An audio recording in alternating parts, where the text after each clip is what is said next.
Yeah. Woo! There we go. That's the right mic. Okay. We are live with a new overlay today and a new custom Twitch alert if anybody wants to do something to try it out. I'm not going to say what it is because it'll be a really cute surprise, but yeah. So as you can see, we have a question mark over Jett because we don't know what his new character is. I mean, I know because of the overlay, but we don't know. So, oh, that one didn't do it. It's okay. Boy Troy is back. We love you, boy Troy. It didn't do the little. It's okay. But yeah, if we wanna get into the recap. All right. Hello, everyone. Welcome back to Curse of Strahd.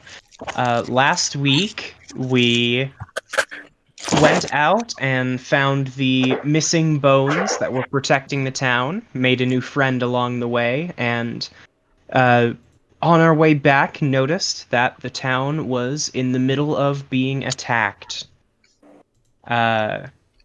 Several buildings and people were lost, and although we made a new friend, we lost one as well. And that is where we ended last week, with the party very solemnly making their way to bed after the death of Cloud. You all have a rather eventless night. Thalia spent a good time reading. Rhogar stayed up as long as he needed to make sure that Jessamine made her way to sleep. And Orsan slammed his head against a wall a few times before throwing himself in bed. You wake up the next morning rather late, I might add.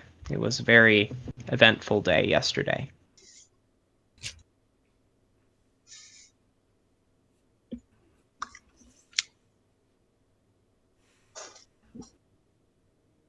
Good morning.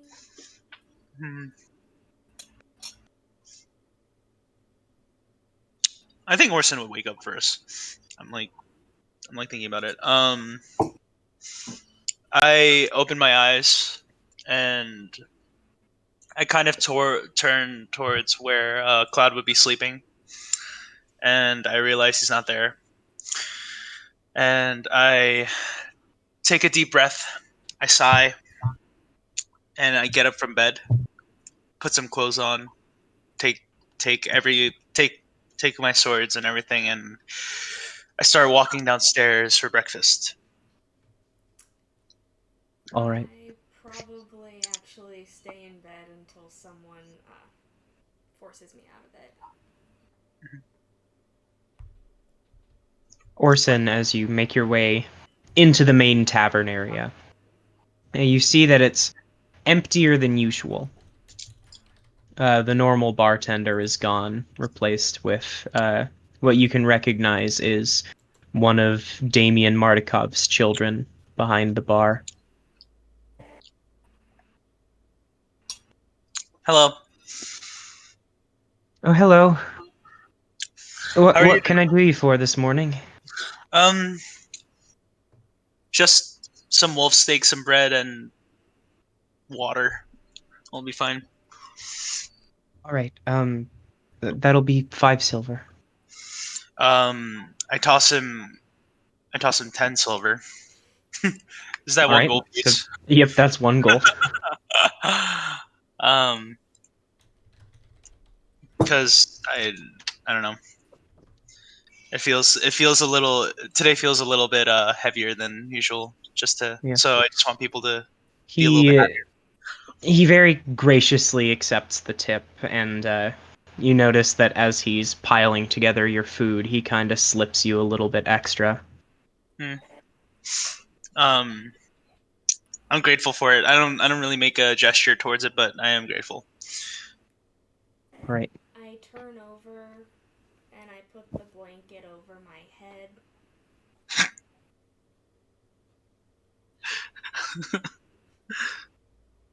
I wake up and walk over to Jessamine and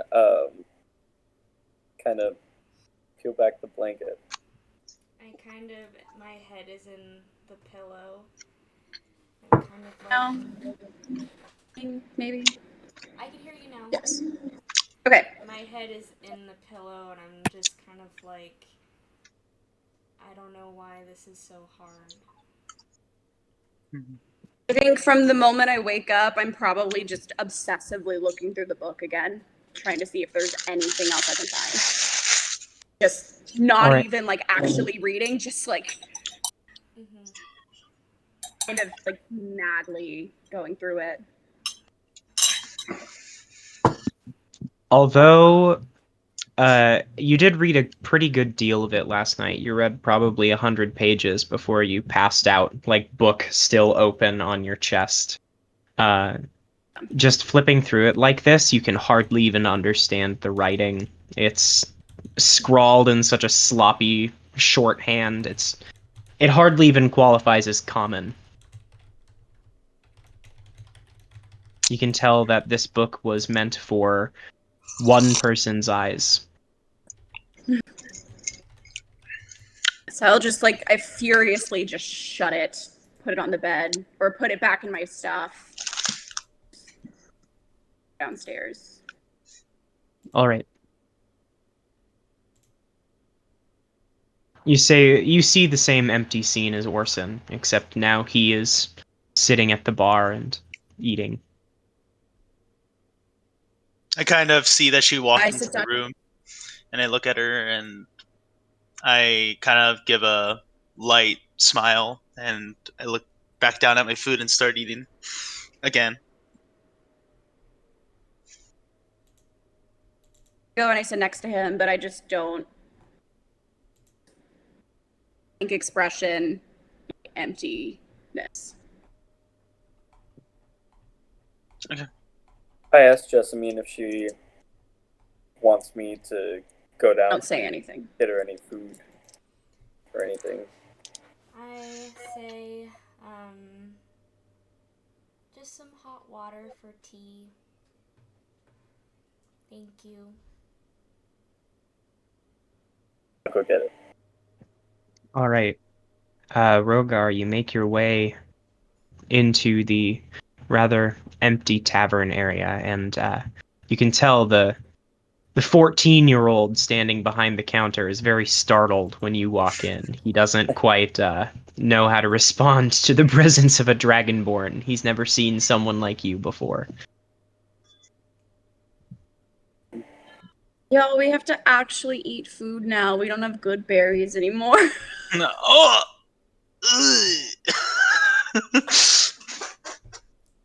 Oh well. Well, I'm eating right now, so I guess I'll order food. All right. He gives you the same cost as Orsan, just 5 silver for a steak and some bread. Unless you were looking for wine, that'll make it a bit more expensive. Lost your hearing again.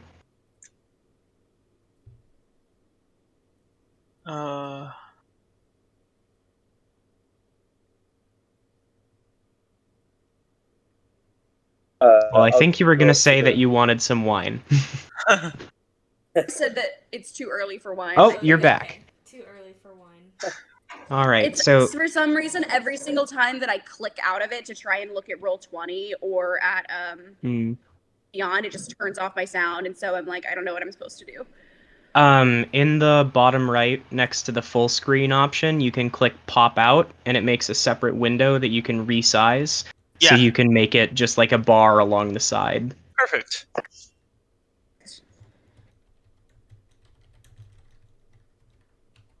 Anyways, just Can you still hear quietly. me? Yes. Yep, we can. I'm gonna. Yeah, I'm still gonna keep eating. I really today is not a. Yeah.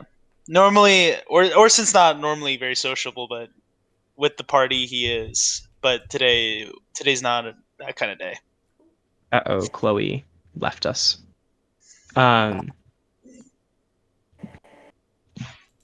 Rhogar, you get your water. Easy enough. He's more than willing to just hand it over for free. Good. I take it back to Jessamine and say, do you need anything else?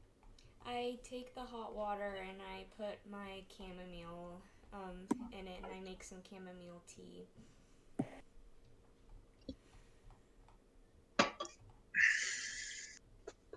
Yeah. I say thank you and I ask, do you want any? I would love some. I make some for him too. All right. You enjoy a very nice, well steeped, no like loose leaves still in the cup chamomile. Jessamine is very practiced at making tea now.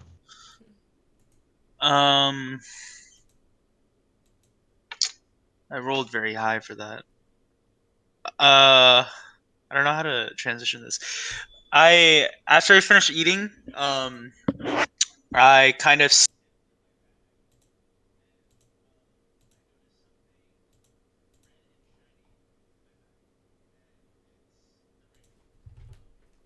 Oh yeah.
Yes.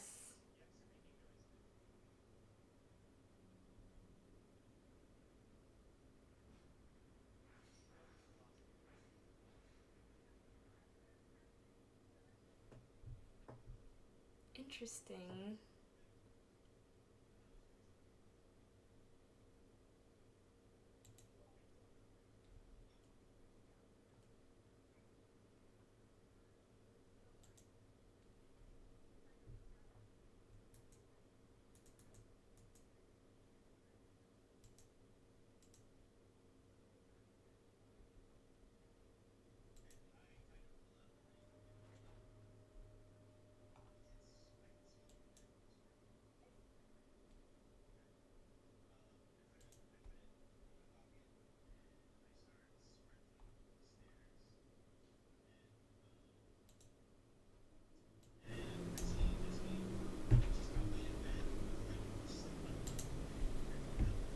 Mm-hmm.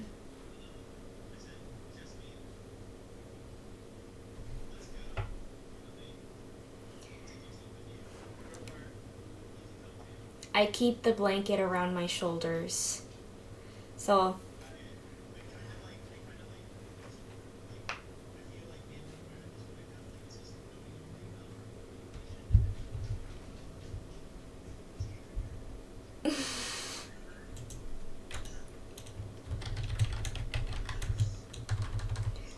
I do not resist at all.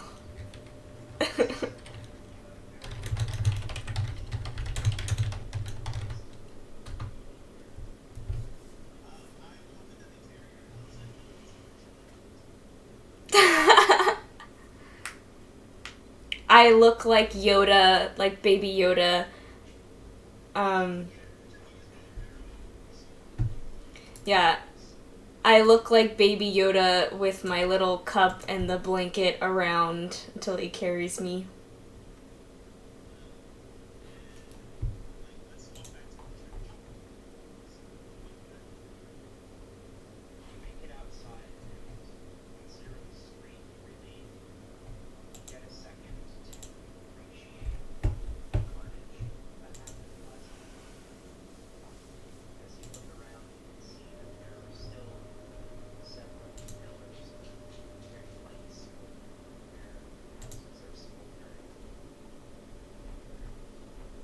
Hmm.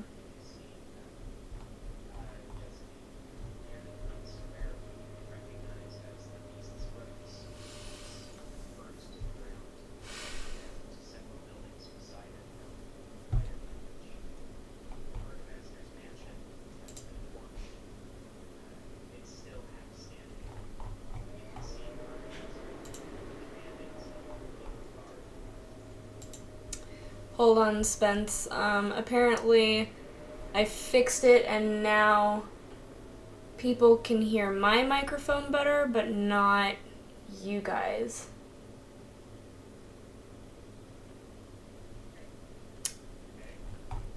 So I'm like... Because I couldn't remember how to make my mic higher. Kenny always did it.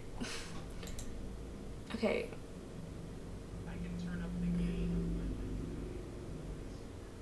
Let's see if that helps.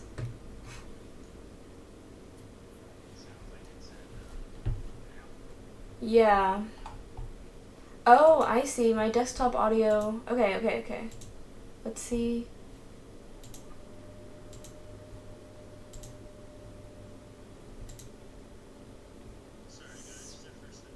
Speaker.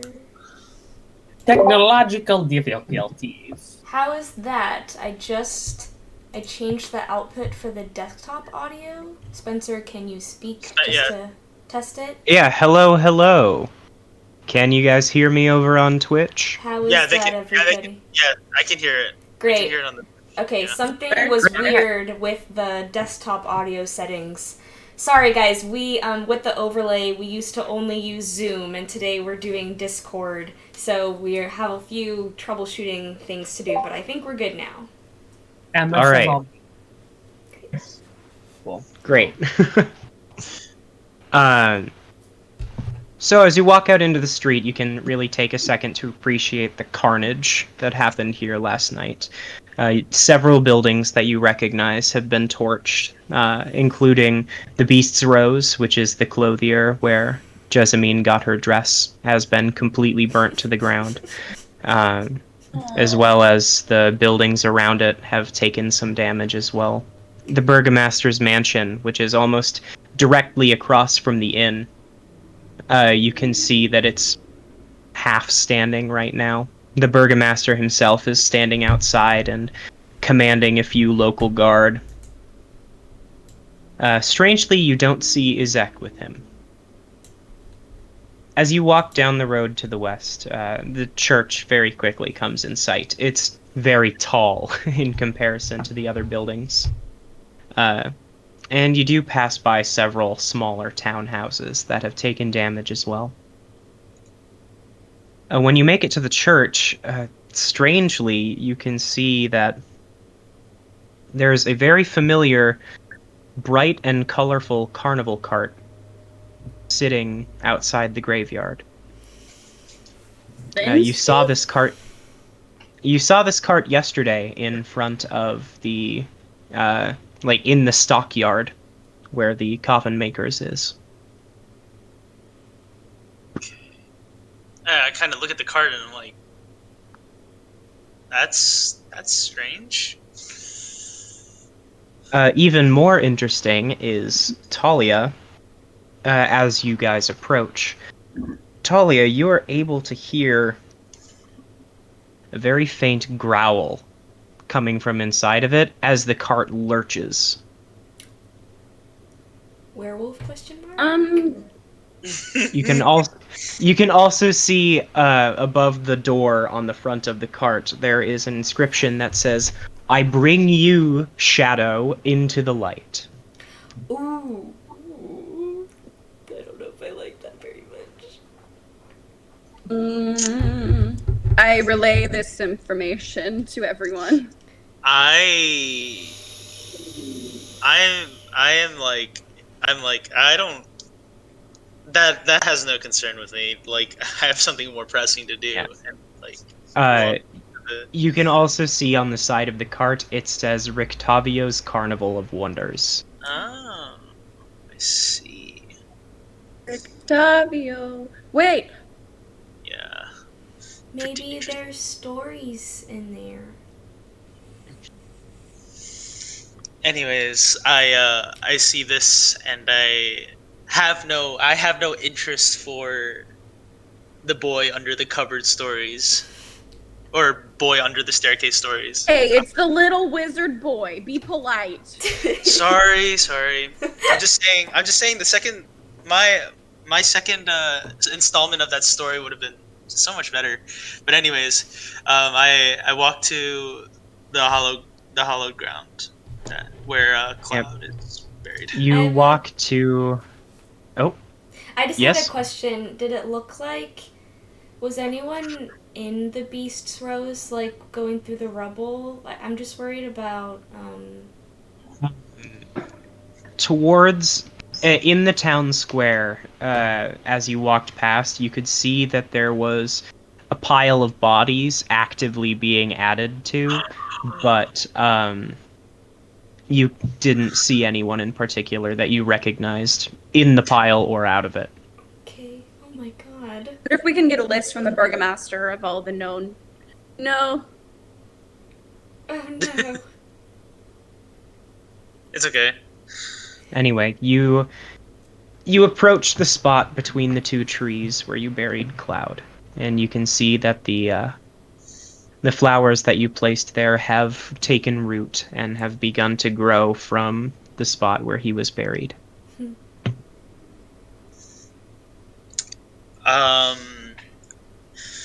I pull the ring out of my pocket and I look at it very tentatively, remembering the last time I used the ring, which was a scary experience. I put it on, and I forget the 3 spells that I have on this ring because I only. We have to like dig up the body first. Raise dead, speak with dead, and gentle repose. What does gentle repose do again? It makes it so that you can't become undead. Like... It makes it so your corpse lasts longer. Yeah. It's very commonly used by necromancers to preserve a corpse until they want to make it undead. Yeah. Okay. Well, I'm going to cast Speak with Dead. Well, before they do that, I would like to, I probably would stay on Rhogar's shoulders for this, but I'd just like to pray to the Raven Queen really quick and just kind of, like, let her know that I normally would not... I'm just gonna... So... Hey... I normally wouldn't ever want to do something like this. It's got necromancy feelings and just undead, and that makes me uncomfortable, and I'm sure it makes you uncomfortable too. But we never really got to say goodbye, so I usually wouldn't do anything like this, but I'd really like to say goodbye.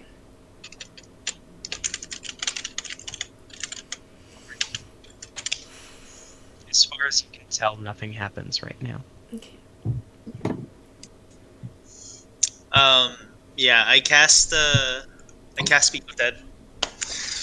You plant the ring into the soil, and as you do, you can see one of the 3 gems on the ring begin to glow a bright red.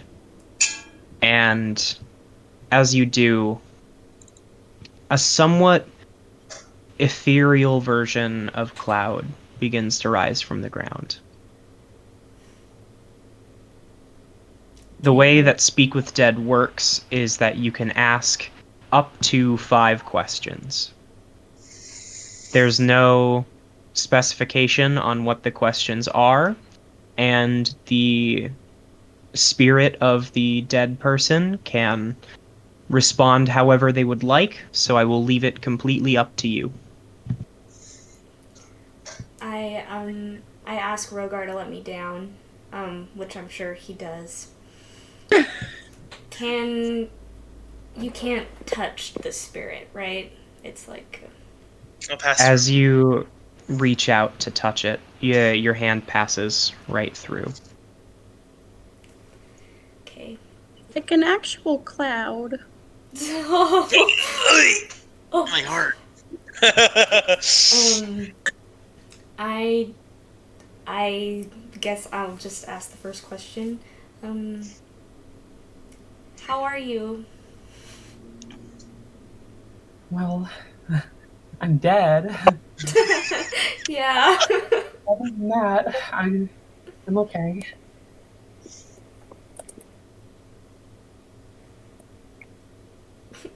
A little tear falls into my teacup. Oh. Hey guys, I don't know what else to ask. I'm gonna get emotional. I asked Cloud, do you remember why you were do you remember why you were sent here? I know you don't have many memories of your past, but This version of Cloud knows nothing more than he knew in life. Okay. No. It seems that I'm going to be stuck here for a while. So I suppose I won't know more until I move on from this place, but I'm content for now. we'll get you out. I promise. Orchard has kind of been under the blanket on my shoulder, and I kind of like let her fly around him, a little spirit. Question for the DM. I have Yes. that. Wait. Message go? No, the message only goes away if I'm dead. I think not. If it doesn't, it'll stay if they're dead. But would it potentially work if I pulled out like one of my little trinkets and had him like record like a 6-second message so I could give it to Jessamine? Yeah, you could create that. We did the same thing with Irina. Yeah. I don't know how well the recording would take because Yeah. He's dead. he's no longer of the material plane, so he's kind of the way that he's communicating with you is somewhat telepathic. It's magical, so But could work. you can try. We catch brain waves here.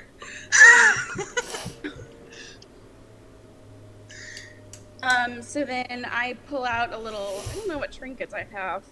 Oh fuck! I mean, damn it.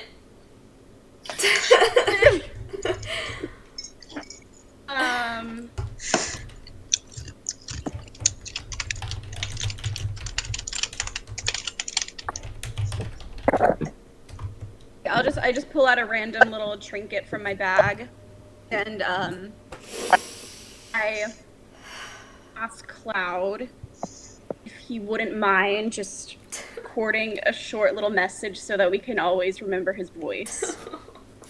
Of course I don't mind. Do I just say like is that how it works? Okay. You only have 6 seconds. Okay. I love you guys and stay strong for me, please. My heart. And I'll give the trinket to Jessamine. There's a lot of tears in the tea now. It's probably more salty. I have 2 more questions. I clutch it close to my heart.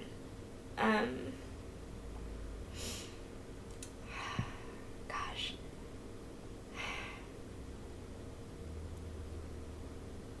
This is hard because I don't know what to ask. I don't want to ask like the wrong thing.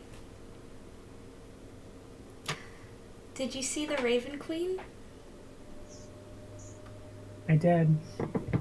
It's funny. I thought she would look a lot different than she did, but she kind of just looks like you. She's a little bit taller, but she's kind and gentle, just like you. And she has these great big wings, and she just wrapped them around me and made me feel like everything was going to be okay. She said she thanks me for always being patient with you, and I told her that I never had to be, because God damn it, y'all! you were always my best friend. From the moment that I lost everything, you were there. So thank you. God damn it! I try to hug the spirit. It doesn't work. Sorry, I can't. That's okay. I can't be there anymore. I want to say something to all of you, but I kind of can't because, limits of the spell. What did you want to say to all of us? What? Yeah. I guess I'll start with Orsan. Thank you. I know we always didn't get along, but Never did. but you were strong in a different way than I've seen before, and I really appreciate it. And I'll remember it for the rest of my life. Ha ha ha. Thalia, I also want to thank you because I've never met someone with such strength that you have. And I don't know what's going on in your mind, but I want you to know that you shouldn't blame yourself. Because none of this happened because of you. Rhogar! It was really nice to meet you. I'm sorry that we didn't get more time to get to know each other, but I'm going to pass on some advice that I recently received. Be patient with Jessamine. I know she can be a lot, but don't let her push you away, no matter what. And Jess.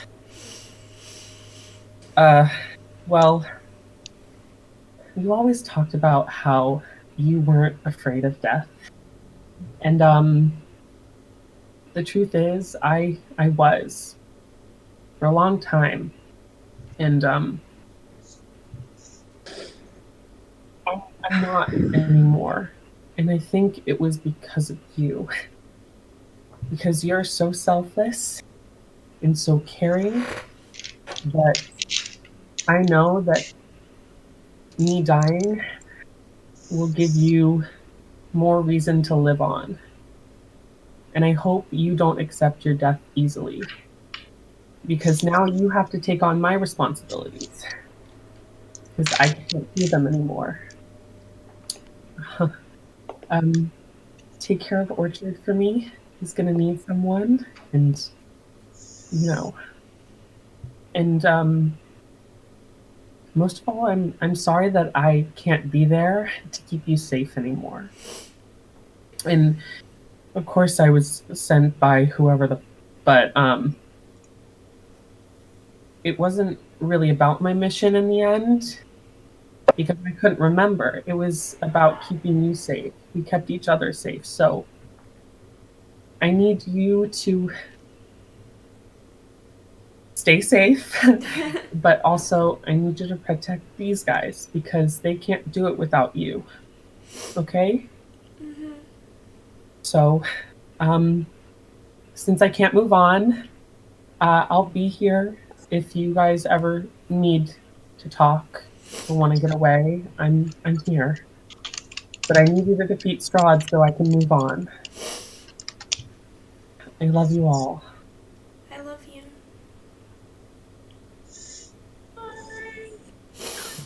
Cloud begins to disappear.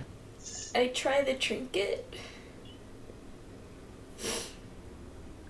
Hear his words. What did I say? I'm gonna write it down. You said I love you all. You said, I love you all. Stay strong. Stay strong. So whenever you press it, I'll say the line. Okay. I love Like you a all. little. Stay You can strong. put it inside your Strahd ventriloquist dummy. It'll be like a Build-A-Bear. Oh, that was vile. I hate that.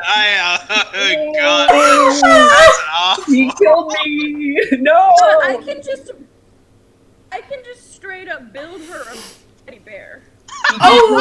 You can build her a cloud doll. Oh my god. Oh no. I can build That's her a creepy. life-size No. cloud This doll. is getting into like the whole taxidermy creepy shit. Let's move on. I Yeah, put it in my pocket, and I would like to offer, like, Orchard some tea, like, if it wants to stand on the cup, maybe, if he wants to do that. Orchard very gently lands on the rim of the cup and kind of like pecks its beak down into the tea, but then gets up and flies away, begins to hover over you. Birds drink I tea. Is that slowly- good for them? I don't care, I'm sharing. I lift my fist up from the ground and I kind of give Jessamine a hug and I walk away. I take the hug. I kind of hug a little longer than he's probably comfortable with. But I keep the blanket around my shoulders and I keep holding my tea, and I'm kind of like, I'm just sitting, just like taking in everything that just happened, but I'm not anxious to go anywhere necessarily. All right. As you all pick yourselves back up and back together, as you turn around and make your way onto the road, you see a familiar-looking man wearing his bright orange and purple gambeson as he walks towards the colorful cart, arms full of wolf steak. Hey! Hey there, Octavio! Oh, hello! I wasn't expecting to see you lot out here. Yeah, we just had to say goodbye to an old friend. I see. That is kind of what this place is for. Right, I actually have a question for you. I have a question Go ahead. too. What's in your cart? A dear friend. Can I say hi to that dear friend? You wouldn't want to. When is your next story at the tavern? I'm afraid that I have to put my stories on hiatus for a short while.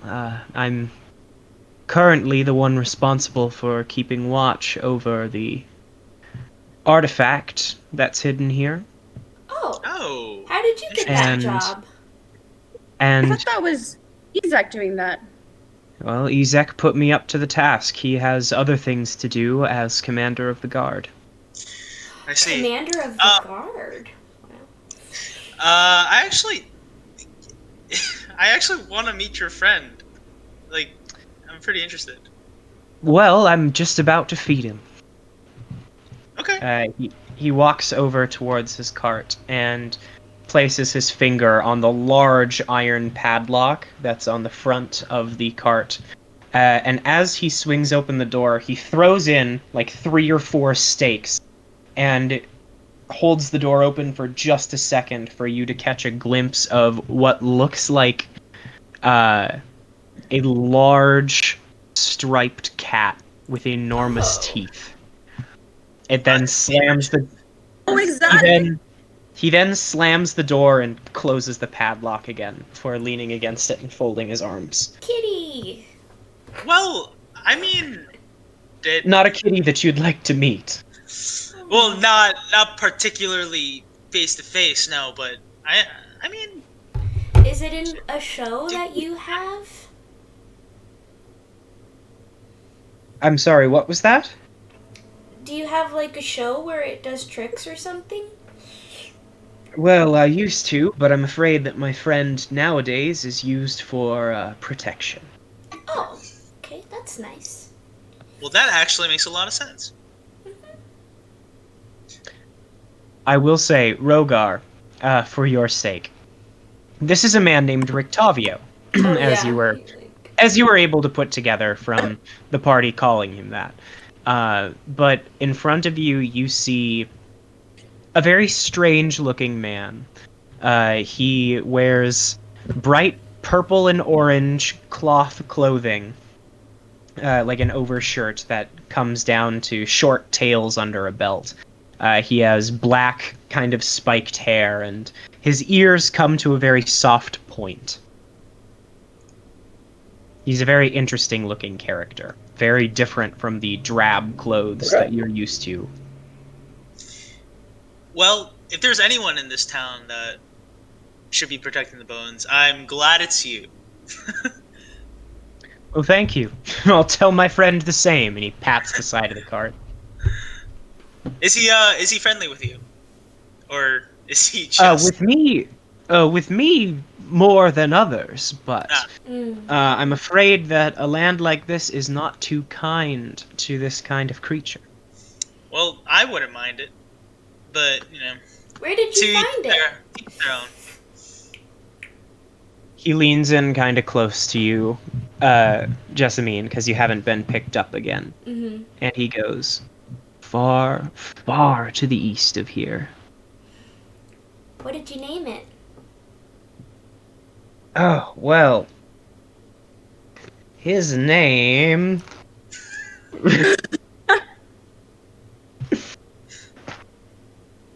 Dungeon Mungeon problems. Yeah. His name is Stripes. Tigger.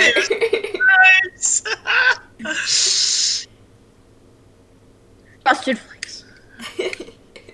He actually doesn't have one. So you make one up. Well, we should Would you name like him. to name him? Yeah. I mean, you should name him. Okay. I like Stripes. Not like Tony? Well, Tony! They're Tony the I Tiger. mean- Name him Tony. I mean, Tony is fun. Maybe Stripes is his middle name, so his name is Tony Stripes. All right. Tony Stripes it is. And he I kind of like pats you on the head and turns around and walks back to his car. Tony Stripes. I hate this. I Tony love Stripes. it. By now, my tea is gone, and I'm kind of a little sad. I'll make some more later. But the tea. All right. And I kind of look back into the rest of the party, and I say, well, we have a job to do, and it's to get Cloud out of this hell. I say we visit the Dusk Elf camp that we keep passing by, because apparently that's one of the places we need to be. So. Okay. And I kind of lead them towards the camp. All right. You make your way westward towards the town gate again, and you see that there are many guards here, all being given a quite rousing speech by Izek. He looks as though he's trying to encourage them after last night's failure. Mm-hmm. I look at Izek for a moment, and I look back straight and keep walking. All right. He just kind of gives you a nod as you walk wave. past. I use my left hand to make sure the blanket stays on my shoulders, and then I wave. He can't even see you over the crowd of soldiers. That's okay.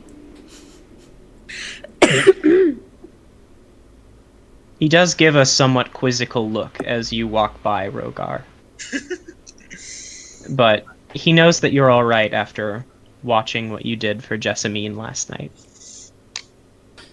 Oh.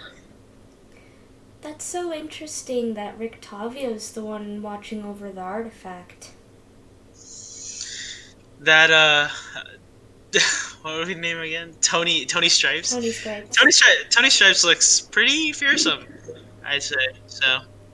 Yeah, but I bet it likes to cuddle if you know how to pet it right. Was it a wolf? It was a striped cat. Oh. It is a saber-toothed tiger. Yeah, it's a saber tooth. So. They should have named him Sid. No, not Sid. Isn't Diego. it? Diego. Diego. That's his name. Diego. I like Tony I've seen it Stripes. so long. I love that movie. I like Tony Stripes personally. That's just. So you make your way west of town. It is a rather gloomy day today. Very gray skies.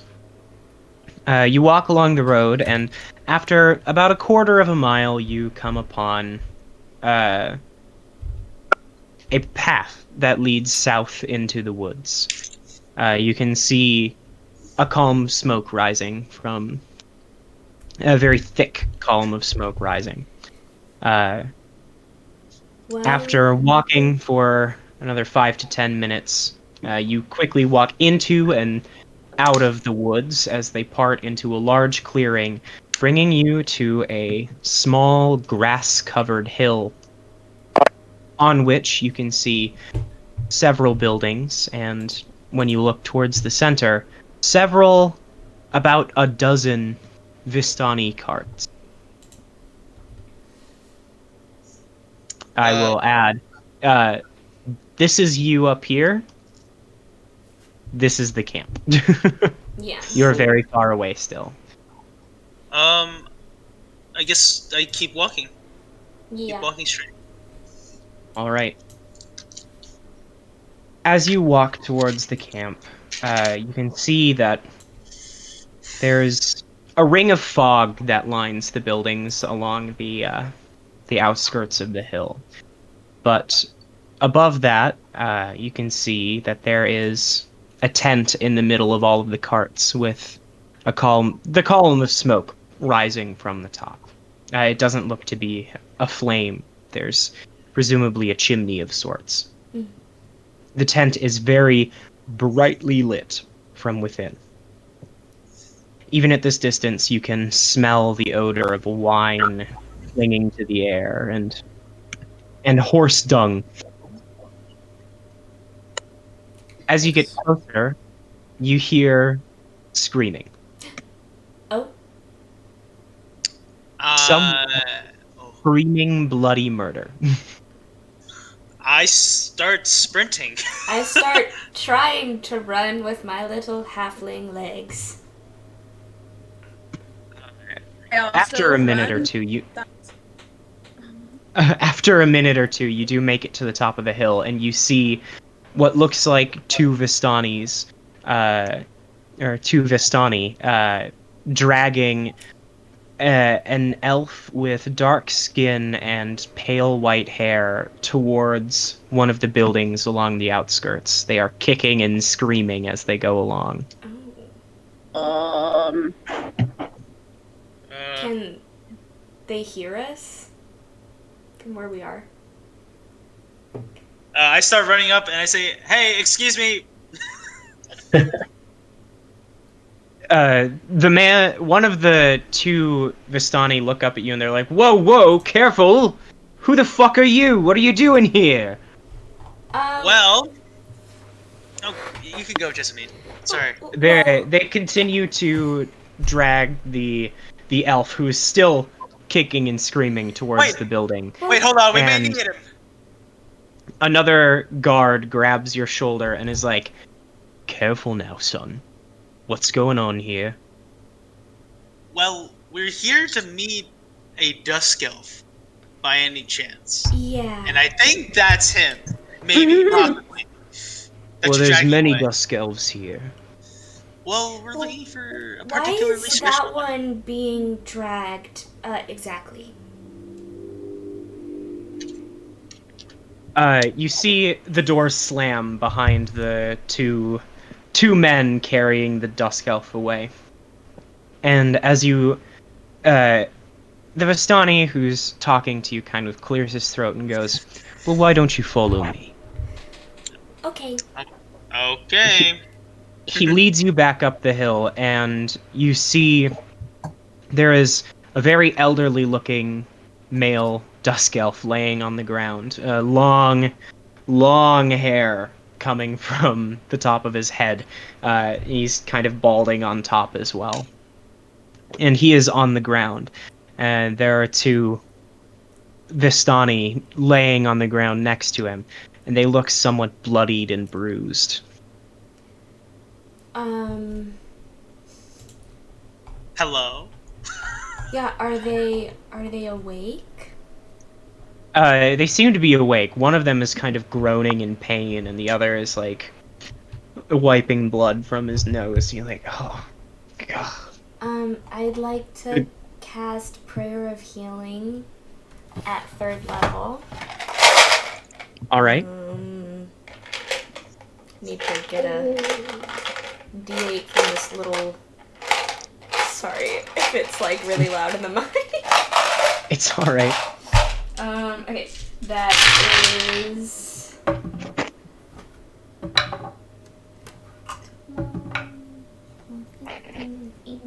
That is 20 hit points back.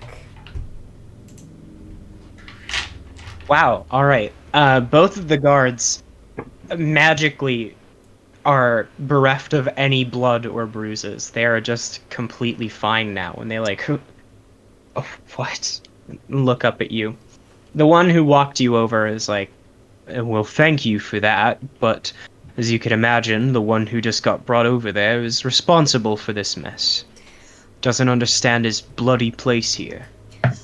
Well, what is his place here? What if we were to remove him from this place here, like on your behalf, so there wouldn't be any problems? Okay. The elves stay here. Why? Why? That's what we've been told to do. We are getting paid to make sure that none of them leave here. This hill is where those elves live and die. Huh. Who is paying you? I'm not like an expert on how jobs work, but I do know that we were told a long time ago to help a Dusk elf and they would help us. And I know we might not be in any sort of position to be bartering or anything like that, but I... And who told you that? Oh, it was in our reading. Our from the Oracle? From other Vistani. Actually outside of whatever this hellhole is. You talking about Madame Ava? Mm-hmm. Yes. Fucking hell. You probably mean Casimir. Come with me. Okay, thank you. Okay. Yeah. He leads the lot of you down to the south, to the building right next to the one that you just watched the kicking and screaming elf get brought into. Good. Inside this building, you see that there's several Dusk elves sitting around a small table and talking, seemingly playing cards. One of them with a cowl pulled up above his face. The guards walk in with you, and the one who's been kind of guiding you around goes, "All of you out. Casimir, you stay." They all kind of shamble to their feet and make their way outside, and the one with the cowl, presumably Casimir, kind of glances up towards you. Hi, we were told that we needed to help a Dusk elf and he would help us. It was in our little reading, and I kind of lean in and I'm like, do you like it here? I mean, I don't live here, but I am not getting the best feeling about the living conditions here. The guard kind of grabs you by the scruff of your neck and pulls you back and is like, "Oi." Yeah, please don't manhandle our little friend here. That's very rude. You've coming into my home and stepping over my boundaries. You're gonna stand back.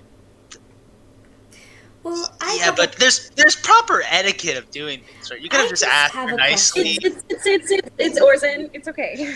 Okay, just saying. I move my hair and see if he lets go. He lets go of you. Okay. I pick Jessamine up and put her on my shoulders. As you do, her head kind of like poof into the ceiling. Oh no. It's a very short ceiling in here. These are small buildings. I just lean down like I'm curled up, like my hands are on top of his head. I just sit down where I am, kind of in like a one leg up and one leg under my other leg kind of deal, with my hands on my knees.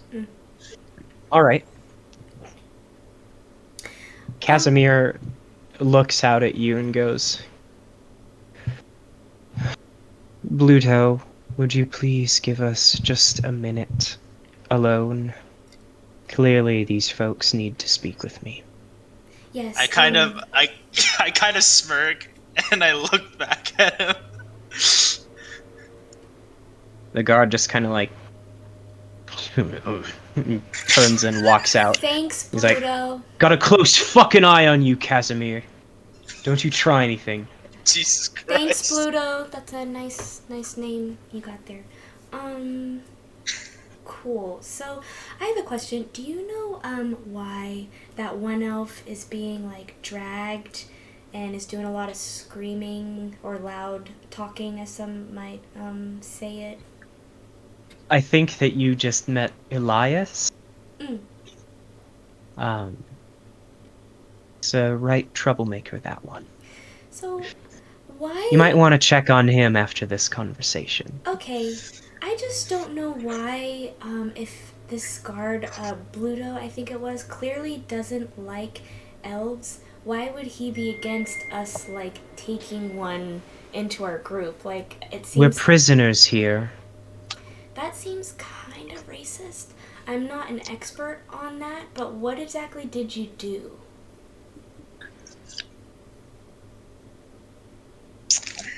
Casimir kind of looks down and rubs his face a little bit. Okay, that is several hundred years of our history that you've just asked. Okay. I like stories. It's a story for another time. Just know that we made enemies with the wrong people, and, So you're being... We're not allowed to leave here anymore. You're being It's here or nowhere. persecuted for the actions of your ancestors that actually have nothing to do with you. Oh, it was us. Okay, that's cool too. We lived for over 1,000 years. Right, that's right. Cool. Okay. Well, is there... Can you think of any possible way for us to, maybe... Because we definitely need your help. It was like in our reading. And it's sort of our destiny, it looks like. The heart of the cards kind of deal.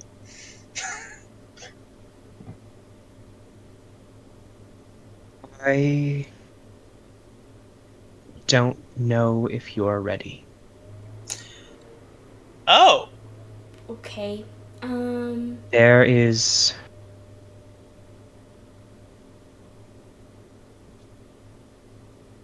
700 years ago. That's a long time. I, as well as many other angry people, killed my sister in cold blood. She was trying to get too much power.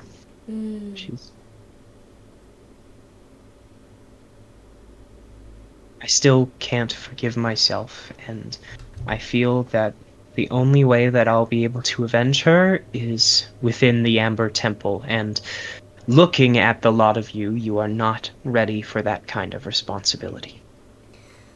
I mean... Come back to me later. For now, see if you can help Elias. The poor boy is not well off here. Okay, thank you. Do you know, like how we'll know we're ready to come back here? Like, how do you know we're not ready just by, like, looking at us?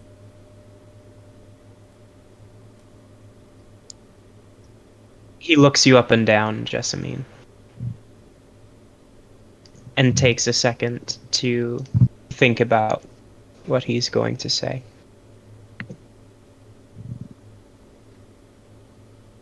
Soon, you will have an item in your possession, a holy symbol of sorts that will make you much more powerful than you currently are. What if we were to hypothetically already have one of those? I can tell that you don't. Okay. Okay. I would have been able. Oh, sorry. Go ahead. I would have been able to sense it as soon as you walked in this room. Okay. I immediately got the message, and I'm like, okay, well, we're gonna be back, hopefully, with a solution. But we'll take our leave, and we'll also check up on this Elias fellow. So. Thank you. By the way, my name's Jessamine. This is Rhogar. That's Thalia, and that's Orsan. Nice to meet you. Oh, I know. Oh, cool. Nice to meet you as well. Cool. Okay, so we'll be back when we're more powerful. Cool. And I would like to... Please do something for Elias. Of course. Will do. I'd like to ask Rhogar to let me down. All right. Take her down. I will add, Thalia, you are able to notice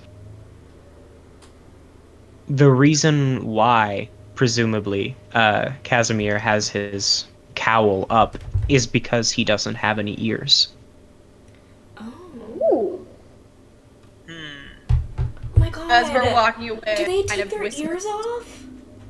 That's crazy. Oh my god. Okay. We're walking away. You I walk kind back out of the building. Suddenly whisper that to everyone else, and I'm like, "Just noticed that his ears were gone." Well, I know it might not be at the top of our to-do list, but settling things here, I feel kind of morally compelled to do. Me too. So. I would like to look around and see if I can see where Elias is now. You can't currently see him, but the building that he was brought to is the one directly to the northwest of where you are. Cool. I'd like to just start walking there. I also walk there. All right. As the group of you begins to walk over, the guard Bluto is like, "Oi, where the fuck do you think you're going?" Oh, we were wondering if we could just, like, talk to Elias. You know, Casimir said that he might have some helpful information for us. Chuckle fuck, so lucky I've got to go talk to... He turns and walks back into the building that you just left. Enjoy Bye-bye. that conversation. Yeah, okay. Is the door unlocked? As you walk over, you walk past several other Dusk Elves, and you can notice that Elias's hair is pretty uncommon. Pretty much everyone around you has very dark hair. And if I could just get a group perception roll. Ooh, natural 20! 16. Is this the first roll? That was my first... Well, I rolled for the healing. This is my first d20 roll. So that is a 23. Well, perception. Okay, I got a 16. 16 as well. I think I did great. Can I Well, use there my were enough. asset? There were enough successes anyway. I have to use my phone. You notice, so far, every single Dusk Elf that you've seen has been male, or at least male presenting. Interesting. Okay. So, You make it over to the building, and the door seems to be unlocked, but there is a guard standing right next to it. okay. He I'm kind of, assuming like- he's taller than me. Yes, Okay. he's taller than you. Everyone here is taller Yeah. than you. Hi, we just were talking to Casimir, and he was telling us that Elias, the Dusk Elf that was kind of screaming that you brought in here, could have some helpful information for us. Do you think we could talk to him? What? Oh, right. So Also, Blugar said we're allowed to come in. yeah, Bluto, the lovely Bluto, name. whatever his He name said that we Who could the come. fuck is Blugar? Bluto. Sorry, Bluto. He's Bluto, another. sorry, I He's make another names. guard. Oh, But Madame Ava, she kind of. We don't need to gave explain us... that. Okay. We don't need to okay, explain yeah. that much. Okay. I guess don't try anything funny while you're in there. I am not Don't a worry. comedian. Yeah, so. I was gonna say just we're not very funny people. We take business very seriously. You walk into the building. It's a very dimly lit, small space. And as you walk in, it's like the ground here is made of sand. And there is a path about 5 feet wide that leads straight through the building to a door on the other side. And on each side of the path, there are 2 holding cells. And you can see Elias is occupying one of them. Are there any guards inside? No. Is the other holding cell empty? No. Okay. In the one right next to Elias, there's an elderly-looking elf. Aww. Kind of sagging and wrinkled, and he's kind of just playing with the bars of his cell. Okay. I would like to approach the cell with Elias in it. All right, Elias, would you like to describe what they see? Yes. So you see he's sitting down, but you can tell he's tall. He has like slightly lighter skin than most of the elves that you've seen. It's kind of a dusty lavender. He has he has white hair that's like up right now, so you can't really see how long it is. He also has white freckles, and his eyes are black. Not completely, just like the iris and the pupil are black. Scary. He looks pretty muscular, but he looks tall and lean, but still like sturdy.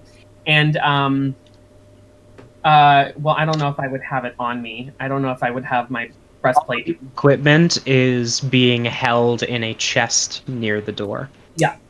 So I don't have any of my stuff on me right now, but I look pretty ripped. Okay. Other than that, yeah, that's pretty much all you notice. Hi. Hi. Hello. I have a question. So, first, I am Jessamine. Hi, these are my friends. That's Orsan, Rhogar, and Thalia. And we had like a reading by Madame Ava a little bit ago that we needed to help a Dusk Elf and he would help us, and then we would be friends and we would defeat Strahd together, or something like that. And I was wondering, what exactly did you do to get in this cell? Are you okay? Do you need any healing? What's your name? No, you're alive. That's pretty much what we wanted. Yeah. And also, if you have any information that could help us defeat Strahd. Yeah, that too. That would be helpful as well. If you feel overwhelmed at any point, please tell them to. Please. Well, I've just asked him questions. Also, do you feel like you're being exploited or like? Jessamine, one question. It's kind of like they don't even grab have dental. They don't even have dental. Whoa. Yeah. Can we do one question at a time and can I ask the first one? Okay. Yes. What did you do to get here?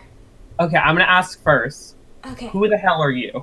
Right. So we're a group of adventurers, and we have kind of been tasked with defeating Strahd. Do you know Strahd? You probably know Strahd. Devil, like vampire guy. Yeah.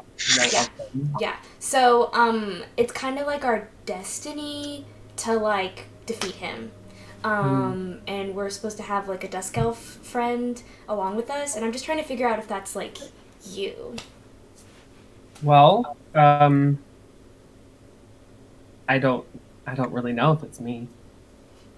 I couldn't tell you. Okay, your question, please. Yeah. So, my question, okay, I guess in the order of importance, it would be, what did you do to get here? He kind of chuckles a little bit. I have episodes. I'm not sure if that's the right way to put it, but when I get angry, sometimes weird stuff happens, and this time something really weird happened. Okay. So Cool. I can relate to that. Yeah, she likes fire. You guys might actually get along with that. Okay, second question. I don't know if this is one of my original questions, but are there ever any guards like in here with you? Are there any other guards in here? Whatever. Not currently, but typically someone will at least stop by. Yeah, they take rounds. Usually they have. Usually they're outside the door, but every once in a while they'll come in. Okay. Cool. Okay. Do you know the that one, the one next to you, the guy, that guy? Do you want to know that one? Yeah. Do you know him? That's all Crazy Pete. That's old Crazy Pete. Oh. Okay. Well, I have an idea. It might not be in the realm of legal. But hey, Thalia, come here.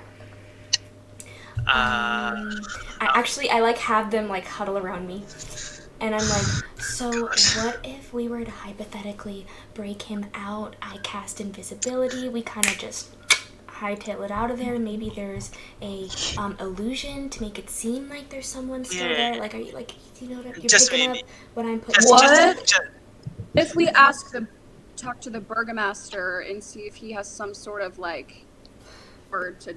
I don't think he does. I don't think he does. That would be a thing. Yeah, because they live outside of the town, so it's we're not like he has captured any. by Strahd himself. Oh, so that makes a lot of sense. Okay, But here's okay. the deal. Here's the dealio. Jessamine, as much as I would like to cause some chaos and save this guy, I think that it would cause a lot more stress to the other Dusk Elves if we broke this guy out. I think I'm not usually one for diplomacy. I know. I will say that most of them want me gone anyway. I was just kind of getting that there's feel, and the guards also like don't like. I feel like they kind of don't like him being here, so I feel like it'd be a win-win for everybody involved if he just like wasn't here and was like, out there with us. So why don't we just ask him if we could just take him again? Well, and but like you heard we might that guy. He was like, no, they don't leave here. Because they're paid by Strahd too. So they're not about to give a payday up by letting me go. But like here, Orsan. What if we pay them? That's what I was thinking. Like a little bit of a bride, give and take. We could try that, and then we could also do my plan. Spencer? Yes? From my years growing up, and since I was a teenager here, would I know of like a fun way to sneak out? You would know that at night the guards like to drink way too much wine, and that makes it very easy for you to sneak out. Well, sounds like a good idea. I mean, if you want to come with you, I definitely do. Orsan, I mean, I think that we could try. So, okay, here's a thought. Okay. Fire, I don't know if we should have the fire. Let's not burn down my home. Elias, you're not part of this. Well, you guys are whispering. I'm sorry. I just thought that fire was involved. I'm sorry. Continue. Okay, can I mention my plan and yes. then you can harass me after that? Okay. I'm not harassing you. We come back at night. Mm-hmm. I mean, sleep on a guard. That's what I was gonna say. And I cast Disguise Self, turn into said guard, and drunkenly pretend to be like, hey, I need to get this guy out of his cell. And then I just do it. And then we leave. And we could also... That guard that I put to sleep might have the keys. Yeah, I was gonna say, we can just sneakily walk in and probably not cause any trouble, because they normally only have one guard at the door and they don't have anyone in there unless they have rounds. But if it's at night and they're drinking and partying, I don't think it's gonna be in there. And plus, sleep is not. We'll also add, looking at the map, all of you, directly to the south of the camp is the tree line. Cool. Cool. I like that plan, Thalia. I think we should. Where are we in here? No, you are in the building right next to it, over here. Oh. Oh, that's easy, guys. Can't look Right because at if I that, look, quick. then I lose my. I think we should probably have. I don't know. I think it would be better if this plan was done by 1 or 2 people, but if we want the whole party to join Well, in, but that's then okay. what? So I think that me and Thalia can like totally get the whole like to sleep and possibly invisibility thing if needed. So Yeah. what would you and Rhogar do? That's a good question. Useless. She just called you useless. No. Sorry, I won't. But sorry, that's my bad. I'll be over here. Elias, do you want to get out or not? Like, I do. I do. yeah, just then don't say anything, okay, brother? Like, let us handle this. Orsan, it's okay. It's okay. No. I'm just saying. So, like, my thing is we're always stronger together, the whole party. So. Okay, so you want us to all sneak then? That could be good. Well, I mean, maybe even if it's just some sneak, and then you guys are like on watch or something too, like that. Watching out for other guards. As the lot of you talk, the door that you came in opens, and the guard's like, "Exactly what are you doing in here?" We're just having a conversation with Elias. And Crazy Pete. Another guard let us in. Don't worry about it. This is the guard that you talked to. Oh, okay, yeah. Okay, cool. What's his name? I would know him. You would. This is Luvash. It's okay. Hey, Lavash. Lavash. Oh, Lavash, that's your name. That's a really cool name. That is a cool name. Thank you. Flattery's not gonna get you anywhere, though. It's not I need flattery. peace in here, all right? I've tried. It doesn't Are we work. being too loud? I'm so sorry. Yeah, we'll keep on that. Crazy Pete in the cell next to you is like, "You're being so loud. Okay, I'm sorry, Pete. Gonna get me all riled up again." Okay, all right. Well, Sorry, Pete. We can probably go then. I think we got all the information that we need. And then, yeah, we'll come back to Casimir when we're ready, and then we'll be on our way.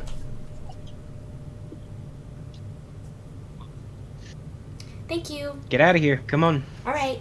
Okay, sure. I start walking out. All right. Luvash leads you outside the building. Bye. Yeah, see you later. Bye. See ya.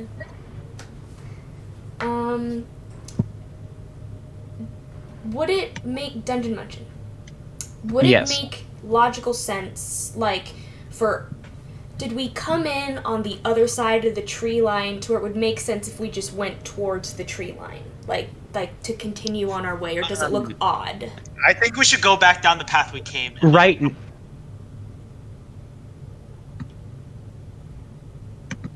Okay. I don't know if it's me or you, but you just turned into a robot. Oh, is Danny that me? did? He wasn't a robot for me. It wasn't for me either. It was you that turned into a robot, so it was probably me. Okay. You were fine for me, but I don't know. Yeah, same. I'm not hearing any robots. You came from the north. There's a path leading through the woods to the north, and every other direction is just woods. Okay, so This is just like a small clearing. we should go back the way we came, and then maybe I can Liamun's tiny hut it up for us to hide in the woods until it's, Sounds like a good plan. Okay. I agree with that plan. Cool. I start walking. I still have the blanket, by the way. Do we pass Bluto on the way out? No, Bluto looks like he is still in the building that Okay. he went into. Cool. You can see that there are a couple Vistani just kind of milling about, not really paying any special attention to you. And there are several Dusk Elves kind of wandering and speaking with each other. And as far as you guys can see, you still haven't seen anyone that isn't male. Interesting. Why? I don't know. Oh. I wonder if they're being held somewhere else. That's what I think. I hope they didn't kill all of them. That'd be really Yeah, bad. that would suck. So they can't reproduce. Reproduce.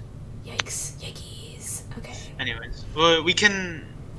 Yeah, when we get to the little woods part, I cast Liamon's tiny hut, but as a ritual, so I take like 10 minutes to do that. All right, you make your little hut. You all huddle inside of it and sit down on the ground. I Is there anything you'd like? Yeah, I was gonna say I'm gonna talk to Rhogar Draconic and kind of practice my Draconic with him. I'm gonna doodle in the sand. All right. Oh, can you tinker my sword, or like, can you play with my sword? Yeah. Yeah. Sure. Do that. You wanna? Read a little bit from the Strahd book, but You wanna? If you want to forego getting a long rest because you haven't done anything, you can probably do both of them. What time of day is it? Is it like... It looks to be like around noon. Oh. So a long rest would bring you out right around sunset. That sounds perfect. Let's do that. Let's do that. yeah, I haven't used any spell slots. I haven't done anything. All right, so we'll tick down one use of Orsan's weapon. So you're gonna have to pay 13 gold, Orsan. That's fine. And then the rest of the time you can spend reading the tome. And I take out the trinket and I play Cloud's voice again. And I love you. Stay strong for me. And I have a question. How long did I have with Cloud to teach me about herbalism? I was just gonna mention that you are very far off. Okay. You've only had 2 of the 14 lessons. Okay. Then is there anything? But you can probably go and get herbalist training from either the herbalist or the apothecary. Okay. You know that the lady running the apothecary mentioned that she will do training. Okay. I plan for that. I would like to... I think that I'm running low on tea flowers. Because I've been making a lot of tea. You probably are. You've been making a lot of tea and you haven't bought any in a while. Yeah. I'm gonna check something really quick. Yeah, while she does that, I kind of as I'm talking to Rhogar and Draconic, I kind of ask him like where he comes from and like how he knows Strahd and like try to get to know him a little bit better. Rhogar, you can go ahead and say whatever you do or do not want. Anything he asks, I'm very kind of short and brief with, such as where are you from, far away, how do you know Strahd, killed an old friend. No further explanations really offered, and yeah. I also request that he teach me some of like his rune drawings. Like, I obviously know I can't imbue them with any special magic, but like I still want to learn how to write them. I will say, you already know them because magical runes are derived from Draconic.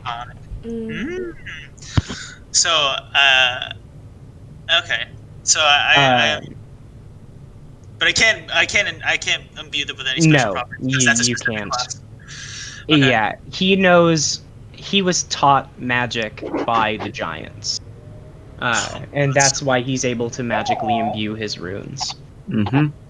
So I actually am like really excited because I'm assuming he tells me this while we're talking about his runes, and I'm like, yes. I'm like really excited because giants are like basically legends, like legendary creatures or humanoid creatures. So I ask him more about him and like stories he has about them. Oh yeah. I listen in. Since if I leave the hut, the spell will end. The way I made the hut, is there any possible way that some flowers are on the inside that I could like pick? Make a survival check. Okay.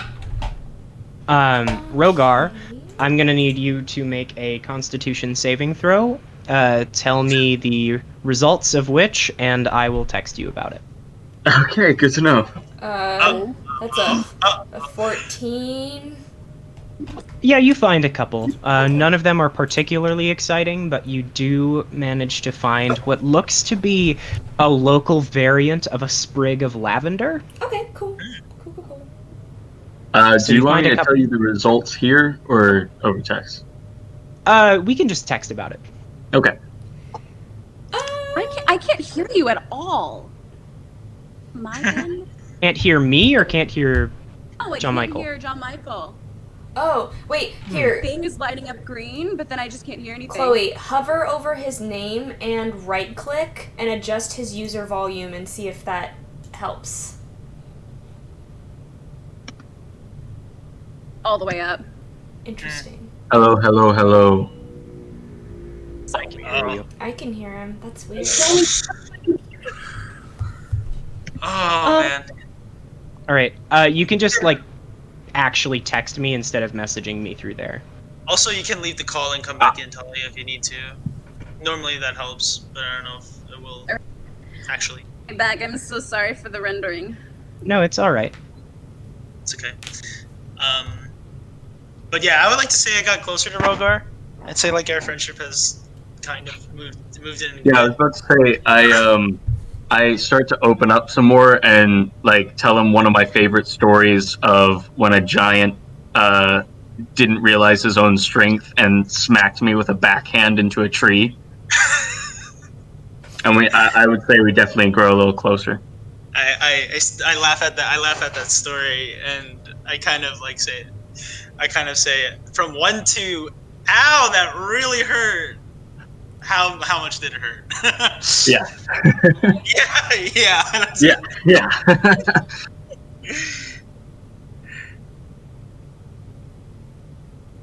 Okay. Great. So before we can end the long rest, I have to text John Michael. So, what the heck? Everyone's dying, by the way. Just so you know. Yeah. TPK. Okay. Yeah, that's true, actually. Yeah, every single one of you should be concerned about this. Yeah, Oh for god. sure. Even though it has That- absolutely nothing I to think do. I think he's joking, but I still don't like. Wait, sorry, what just happened? No, we're just we're like, what about the Constitution saving throw? Oh. yeah. Yeah, that's Hopefully weird. Dungeon Mungeon is joking, but even then I'm still scared.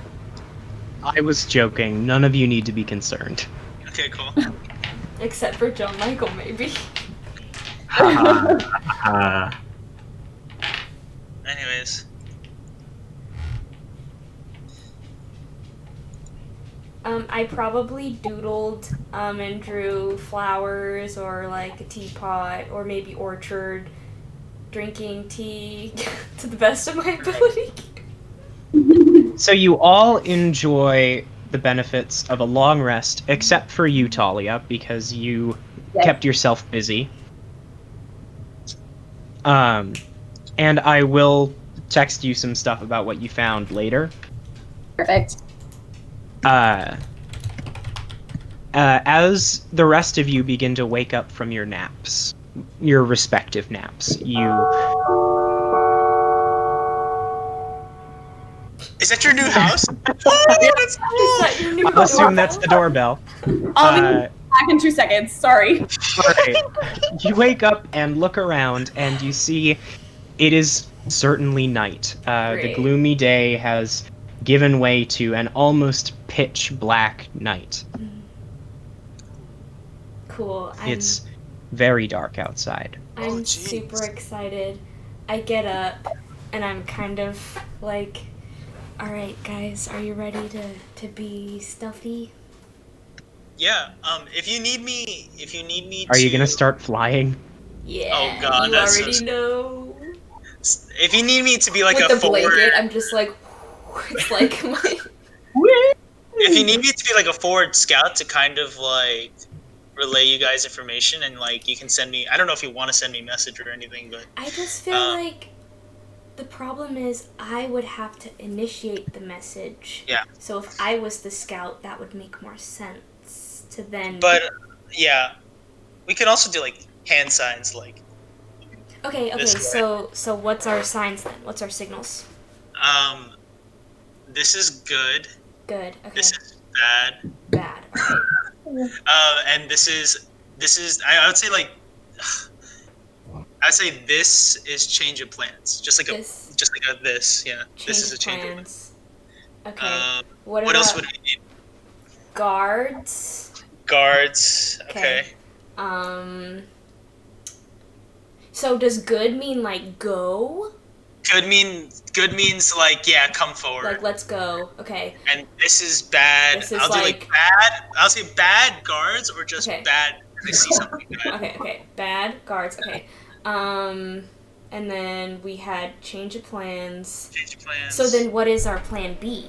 Because maybe we should do oh, okay, Thalia. Glad. Okay. So we're making our hand signals for our stealth mission. This is good.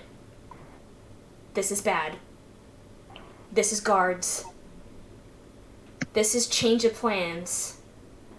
But we're figuring out what our plan B will be and then making a hand signal for that. So, what is plan B if there are too many guards and we get caught? Is that invisibility time or what? Good question. If we can... if we do get caught, I would like to, yeah, I don't know. We would probably have to, like, knock them out or run away. Okay, so, they would be more at ease, and then it would be even harder to get them out. Okay, so I would say... So what is retreat? Retreat! Like that, maybe? Yeah, this. We can do this. Let's do it. Sorry, what are the hand signals for? So that we don't have to talk to each other. This is like, he will go scout, and then we'll be like, good to go, or like, bad guards, or retreat, or change of plans. Also add, you should probably use Eyes of Night, because Orsan can't see in the dark. Yes, and I do that. I was planning on doing Thalia as well, right? Yeah, so I can imbue any number of creatures I see within 10 feet of me, magically benefit of dark vision with no maximum range. I was gonna say, also, we can have, like, a distraction, maybe, like, Thalia shoot a firebolt and light something on fire on the other side of the camp. I can do that. I will add, Rhogar also cannot see in the dark. Yeah, so I do it to everybody. It's three of us. Man, we just don't have dark vision at all. Yeah. We're just blind. I just couldn't remember how many characters you could give it to, so I wanted to mention that. Yeah. So, okay, then what is the fireball signal? How about... No, let's do one hand. One hand. So it don't get confused. Okay. Oh yeah. Good idea. Okay. Cool. All right. Wait, so let's think one more time. Sorry. Okay. Good. Bad. Guards. Change of plans. Retreat. Fireball. All right. Bolt. Two very different things. Yes. Yeah, light something on fire. All right. Fireball would be kind of catastrophic for this. Yeah. I end. Poor crazy Pete. Yeah. I end the Liamon's tiny hut, and I get into position to hide behind a tree to watch out for his hand signals. So Orsan, you are going to approach? Yes, I'm going to approach. By the way, I don't have invisibility, right? So I just approach with my own stealth modifier. That is correct. Yeah, because I was gonna wait for invisibility until we need That is it. perfect. That is perfect. That is okay. So go ahead and roll for stealth. Roll for stealth. Okay. Sorry, I'm blinking out. 15. All right.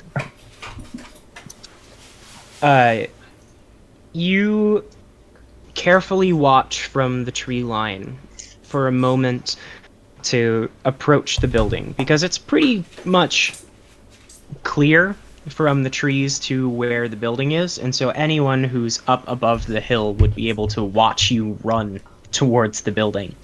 And you give it a few minutes, but after a short while, you watch as Luvash, the guard that you spoke to earlier, turns around and makes his way inside of the building.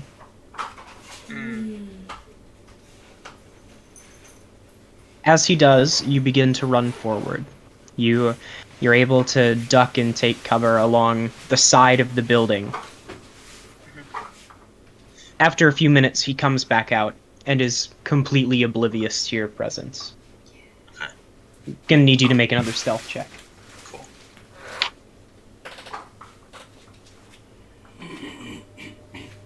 Can't see you. What would you like to do now that you're here? I say good. I say good. That's pretty much it. Okay. And I look to where he is, and I point guard.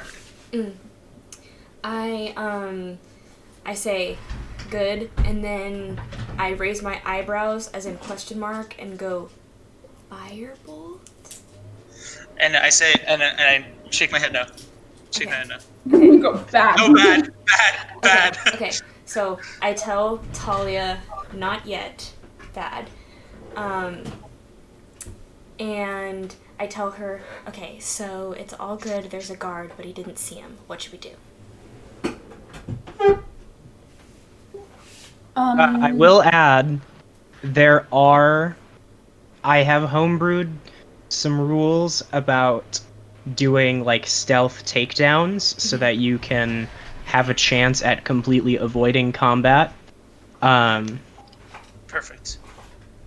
So if you wanted to try and kill him, you would just make a regular attack roll. If you wanted to kill him and make it quiet, we're gonna add a negative modifier to your attack roll, just like subtract from the modifier that you already have. And then if you wanted to knock him out, it would have to be either a bludgeoning weapon or an unarmed strike.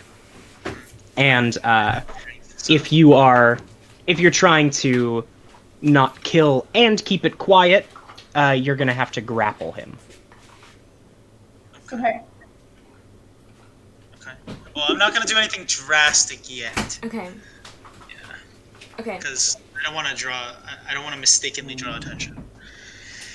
For now, I think for now, I'm going to try to approach the tent and see if, like, with the original plan of Jessamine sleeping him. And then, like, Okay. I'm just going to try to hide the body. You are already along the side of the building. You're about 10 feet away from him. Okay. Oh my god. Alright, I'm gonna start flying because it's dark enough for that. And Alright. I'm going to stealthily move in the same way Orsan did to try to get to the same position. Alright, so go ahead and roll for stealth. Okay, 22. Nice. Alright. You do the same thing. For both of you, I should have made it a stealth intelligence roll, because, but you already rolled it, and I already had Orsan do a regular stealth, so you wait, just like Orsan did, you wait for a moment where Luvash seems distracted.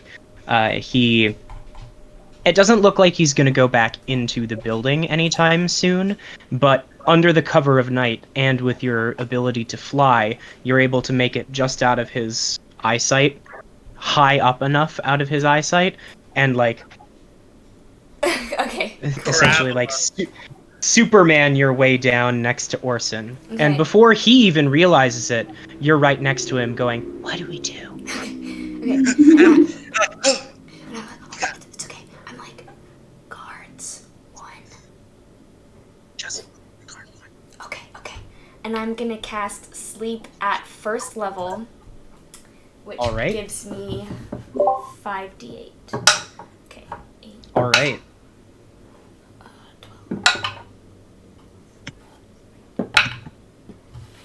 God, they're breaking me up. 28 hit point. All right. You watch as Luvash just like what, and onto the ground. Oh, I quickly react and I'm gonna sneakily look inside the tent first. I'm gonna All right. prop up the guard to be sitting because I feel bad. All right. I didn't mean for him to fall like that. Orsan, you poke your head into the building, and you see that it's completely empty. Great. I mean, Elias and Crazy Pete are still in their cells. Okay. But... And I whisper to Orsan and I say, Thalia is the only one that can use. Oh, never mind. I search the guard for keys. Okay. Go ahead and make an investigation check. Can I help her look? Can I just kind of go like, what do you want me to do? Like, do this? Like, Yeah. I mean, I don't think I need the help. No, I got a you can do it. 17. Okay, that's fine. Yeah, you are able to find pretty easily a ring of keys attached to his belt. Okay. You just kind of I'm- snap it off, Okay. and you hear a light. I tell I tell Orsan, I'm like, we didn't really have a signal for wait. Should I just cast sending and send her a message real quick? that might be best. Okay. I cast. I also drag in the body into the tent, Mm-hmm. and I kind of stay, and I'm gonna watch it. I'm gonna watch it, but I'm holding an action. Okay. Is he dead? No, he's just asleep. No, he's asleep. I cast As sending. you drag him in, you can hear. Okay. I cast sending and I say, hey Thalia, guard asleep. We're inside. Have the keys. That's 3 words. Have the keys. Wait, what's happening? Is she talking to me? We're good for now. Watch for signal. Firebolt, last resort. Might be okay. Love you. Bye. I would like to point out, you heard the message with that exact cadence. And you can end the message early. It doesn't have to be exactly 25 words. Okay, cool. And I'm like, I'm sorry, I can send messages in people's minds that are 25 words. So I was just sending a message to our friend that we're all good. And I'd like to take the keys and start unlocking. All right. okay, fun. Roll. Sounds good. Won't burn things. Have fun. Okay. Roll a d4. Do I add anything to it? No. Okay, 1. You try the key and it doesn't work. Okay. And Crazy Pete's kind of looking at you very groggily. He's like, what are you doing? Crazy Pete, shut up. Shh. Quiet. Is there multiple keys on the key? There are 4 keys on the ring. I presumably try- one for each cell. The next one. All right, roll a d4. He tells 2. This key opens the door. Amazing. I implemented that in case you got into combat. Awesome. I keep my mouth to be like quiet, and I'm like, hey, if I were to hypothetically let Crazy Pete out, that's not a good idea, right? Probably not. Okay. I was just wondering. What are you doing in that boy's cell? Crazy. Cast invisibility, quick! Yeah, I cast invisibility at. Okay, how many people does this give me? Elias. You're really gonna let them out, not me? Not good on Oh me? God! Oh, I cast invisibility at 4th level, and we all. As you vanish, oh no. the other door flies open. Okay. God. The I'm already guards. outside, right? You're all invisible, but not outside. Yeah. Okay. The guard throws open the door and sees Crazy Pete hollering in his cell, and the cell door is open. Elias is gone, and the guard is unconscious. What? Fuck me. Oh god. We have to get. And he runs through to the other side of the building, and he frantically looks around to see if there's any sign of you. The door's open.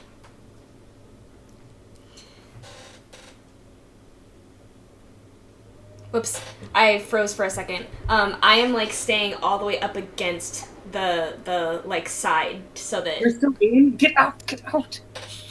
Let's and I kind of say go. I start And then let running them run. out. Oh wait, I'm flying. I start flying out. All three of you are invisible. You cannot see each other. Yeah. Oh, we can't close the door. We were gonna lock him in the cell. The guard... No, he doesn't run into your cell. He ran through the building to the other side to look and see if he could see you guys leaving. I whisper, He does go. not. Okay. I whisper, go. Okay. I need to get my shit. So, can all three of you make stealth checks for me, with advantage, because you're invisible? I need to get my stuff from the chest over there. We can get that later. Oh my god. Thank God. Natural thank God. 20. Alright? Jessamine, you saved me with Unnatural that. 20 for me. 25. Jessamine, you saved me with that. Alright, so you do make it out. Jessamine and Orsan, you begin to sprint for the tree line, or I guess Jessamine begins to hover towards the tree line. Is the chest open?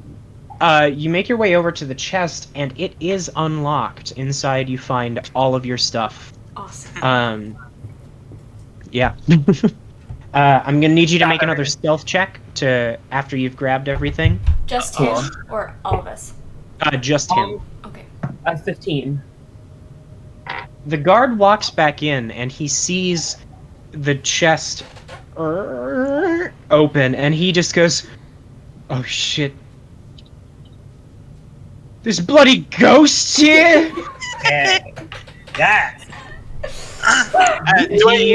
He sprints out the other door of the building and begins yelling at the other guards. I book it. I get out of there, and with a dash of 90 feet, I think I can make it to the tree line. Yeah, you make it. You're you would have made it without the dash. You're fine. Awesome. You make it into the tree line, and the three of you are still invisible, but Thalia, you can hear them panting around you. Hey, Thalia. I'm like, hey, we made it. We didn't need to use fireball just What yet. did you do? So Elias is here. We're out. Hi. Hi there. So what exactly should we do? Because they're kind of frantically running around. Like, they heard something. Crazy Pete was kind of yelling. But I don't think we need a firebolt, like, just yet. But we should probably hightail it out of here. yeah, let's start. Oh yeah, let's- I will add, just for fun, you can hear Crazy Pete yelling. And he's like, Are we still? We're still invisible, right? Yes. No, you guys are still invisible. Are we booking it? We happening? stopped once we got to Thalia, but I'm kind of like, maybe we should keep running. Yeah, we should probably. I say we all keep running Okay. Yeah, that sounds great. because they have no idea where we are. So we just keep running, and then we'll hide out, and then we can. Sounds So good. yeah, you run into the tree line, and you find Rhogar still kind of sitting with the camp. Hey, Rhogar. So crazy thing. We got him out. We kind of did some stealthy stuff, and now we're running. Don't be startled. We're invisible. Perfect. All right, let's go. And I'm still hovering, and I'm just like, Up to me, any sort of like stealth check, I have advantage. awesome. Great. Before we run away, since I'm invisible, I just want to turn back and like look. Do I see anyone I might know? No. No, you don't. Oh, that's so Okay. sad. He doesn't get to see. You can I hear yelling coming from the town, the camp. But as you look around, there's no one that you can really see making their way towards the trees just yet. Though you can make out the lights of torches being lit around the camp. Okay. I start running. That's so Alright. sad. My whole... Ow! You wander through the woods for a short while, and after give or take 20 to 25 minutes of running, you find yourselves upon a stream. You recognize this as the river that leads south towards Berez. Sweet. I stop running and I'm like, okay, guys. First question, where should we go from here? Let's try to get to a town. I think that's their Well, best because bet. I could always just Liamon's tiny hut again, and like that's invisible from the outside, except it kind of glows a little bit. But like, if you're not a trained eye, like you wouldn't know it was there. Right. Would I know still- any good hiding spots around here? Like some like concealed areas or... But at the same time, like, if you did, we probably wouldn't want to use those because you've been found before, clearly. I mean, not really. I when I was younger, I would sneak out of the camp and with friends. But I know some good hiding spots that the guards haven't found yet, at least to my knowledge. I'm down to... I mean, presumably you could. It's not very hard to hide in the forest. I'm Yeah. down to go to those and make the tiny hut and just Okay. like chill out and sleep more. Yeah. Okay. I'll like start to move in the direction of like a semi-concealed spot where it's not super obvious we would be hiding. All right. So you lead them south a ways. You're back in the woods, following the river down south. And quickly you find yourselves upon this little clearing down to the south here. You can see Argenvasult on a mountain directly to your west. And there's a small island in the river to the south. He leads you just back into the forest and sits you down for the night. Cool. Since we're about to, like, seemingly go to bed again, I just cast it and use a spell slot so that we don't have to wait 10 minutes since there's kind of a time crunch happening. Alright. Alright. As you And plop yourself down. our invisibility drops. As you plop yourselves down for the night, several hundred yards away, flickering through the trees, you all can see what looks like a flickering torchlight.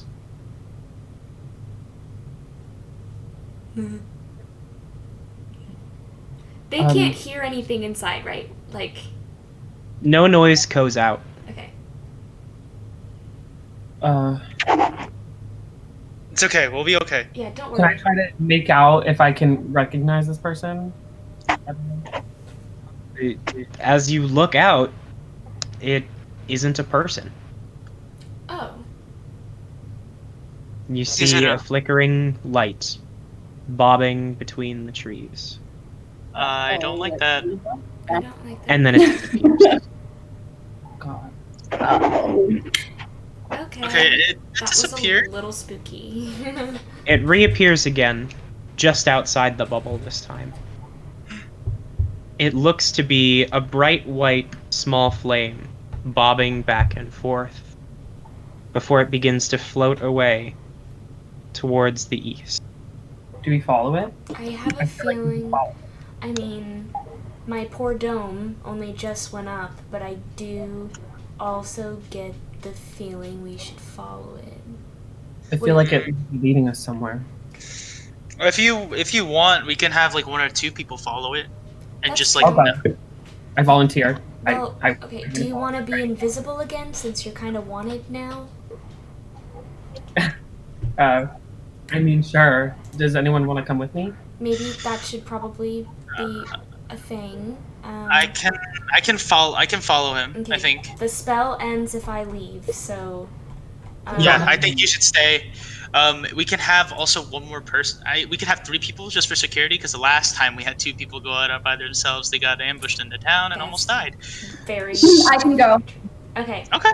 Yeah, Talia. I cast invisibility again at 3rd level. But so when I cast the hut, that's like there, right? And then I can sit and concentrate on the invisibility. Yes. Okay. The hut is not concentration. You just can't leave it. Okay, cool. So I am using invisibility at 3rd level, so it's the 3 of them, and I'm concentrating. And since I won't be doing anything else, it can last up to an hour. Okay. We'll be back. Nice. Oh, and before they leave, I do Eyes of Night again. Because I can do it one more before long rest. Do I don't know if I need it. I have dark vision, so I'm fine. But me and Talia don't, so Yeah, that's you fine. do. Yeah. Before I leave the hut, I turn to Rhogar and Draconic. I say, "Take care of her, please." And I walk out the hut and follow the light.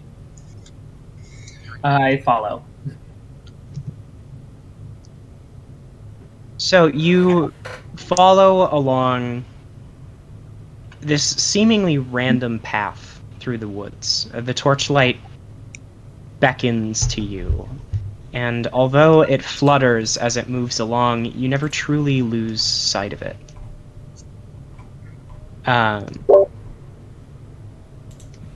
Eventually, it leads you. You make your way quickly yet cautiously through the fog until you come upon the shell of a ruined tower. The upper floors of the structure have collapsed by now, leaving heaps of rubble and shattered timber around the tower's base. The feeble light moves through an open doorway on the ground floor, and then flickers and goes out. Well, it looks like, and I kind of like speak to nothingness because we're all invisible. But I say like, well, it looks like this is our stop. It looks like. Do you recognize its place, Elias? Do I? No. I've spent pretty much all my life inside of the camp, so. Oh. Well, that's I don't know a lot. I've heard of things, but I don't know this particularly. Oh. Oh, He'll be back. there it goes again. The overlay. Oh no. Can I He'll be can back. I investigate the ruins of the tower? You walk through the open doorway that's remarkably still standing.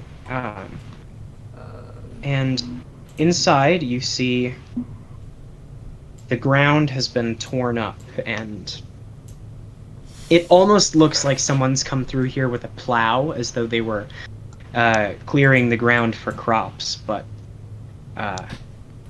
there's nothing like that in here. It's just ruined black dirt. Inside the broken structure, you see a single wooden chest. I kind of relate to the party. Hey, there's a single wooden chest in here. I think we should probably check for traps first, and then we can open it. What do you guys think? Okay. Should I make an investigation check?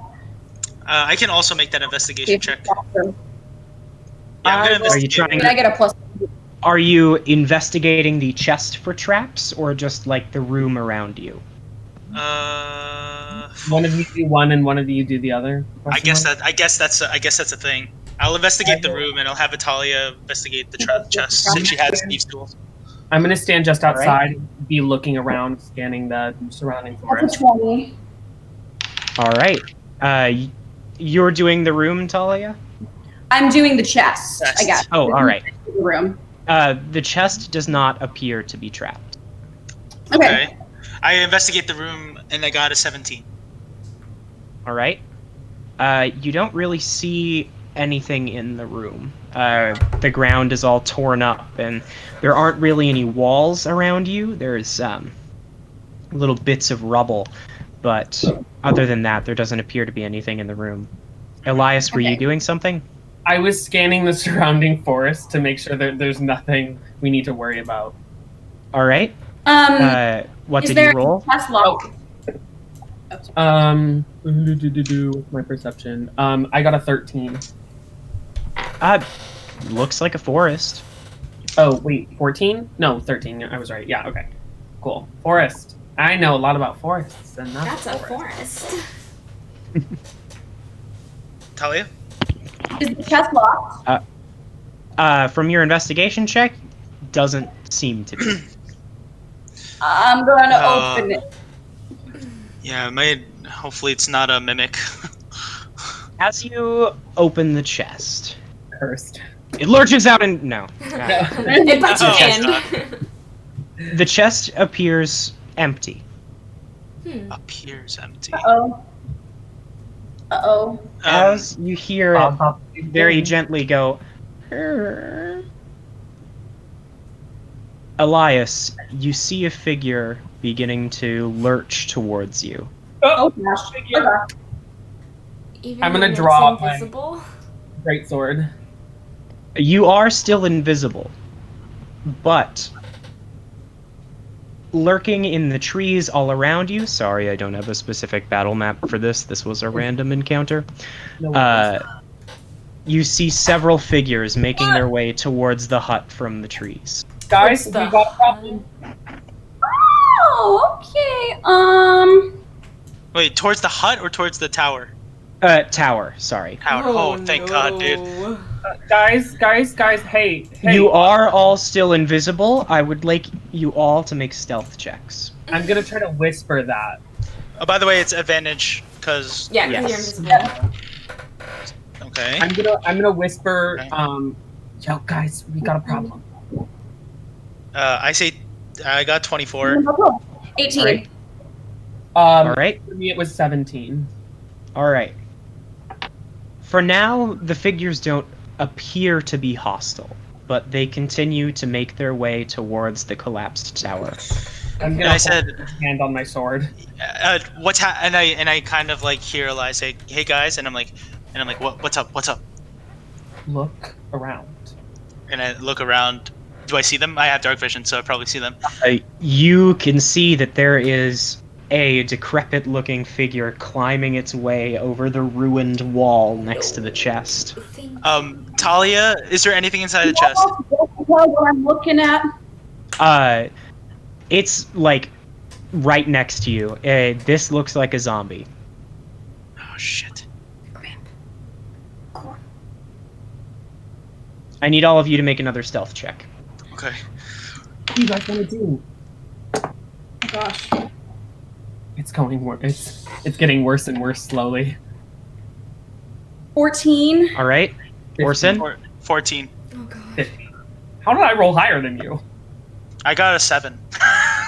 That was very unlucky. It rolled exactly 15. Oh no. So, Okay, the creature that is directly next to you, Thalia, is going to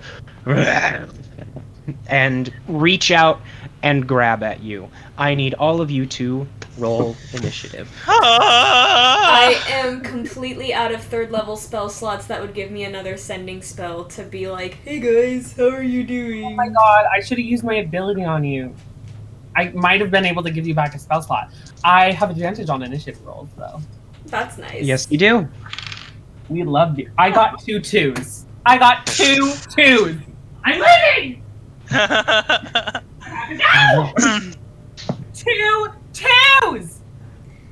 Well, I just love how the cleric is in the hut, and I just hope that y'all don't need any spare the dying The up in 4 here. for me. Because I'm traumatized.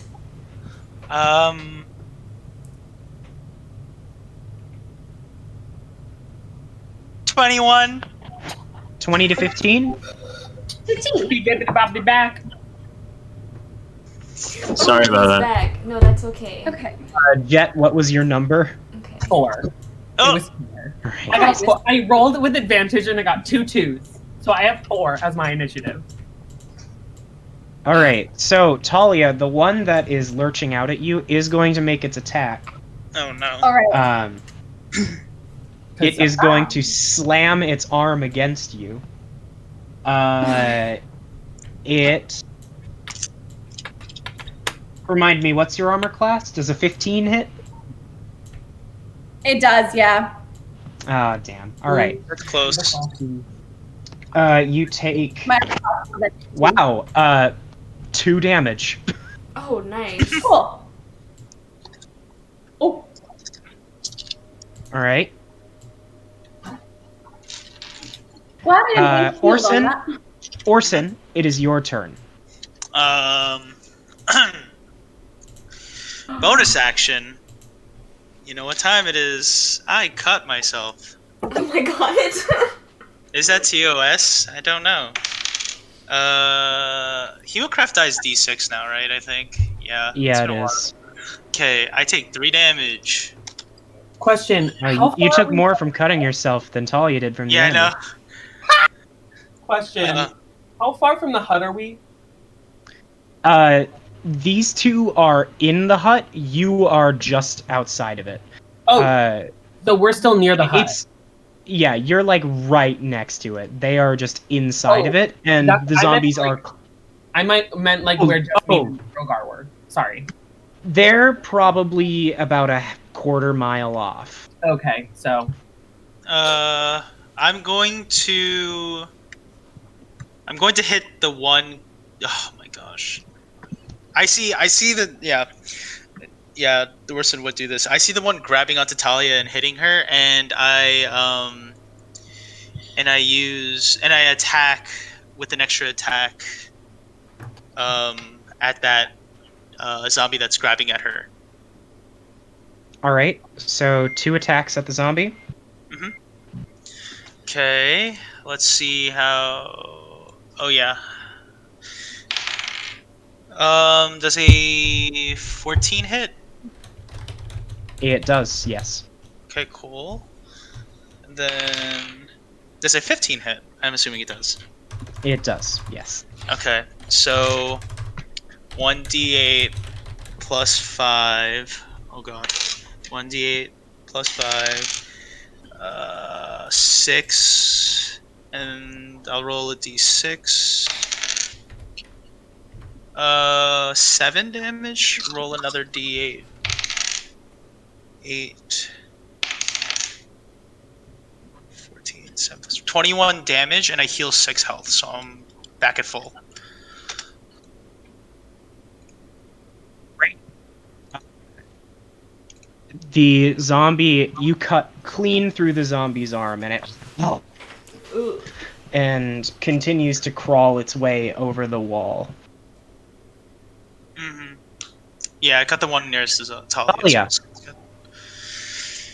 Okay. Thalia, it's your turn. Okay, using my my arcane firearm, I'm going to cast Scorching Ray on the one right next to me, and then the 2 other that are closest. Because I get 3 different attack rolls towards them. So, let's see. Okay, that should hit. The first one is a 27. Hey! Yep, that hits. Okay, queen.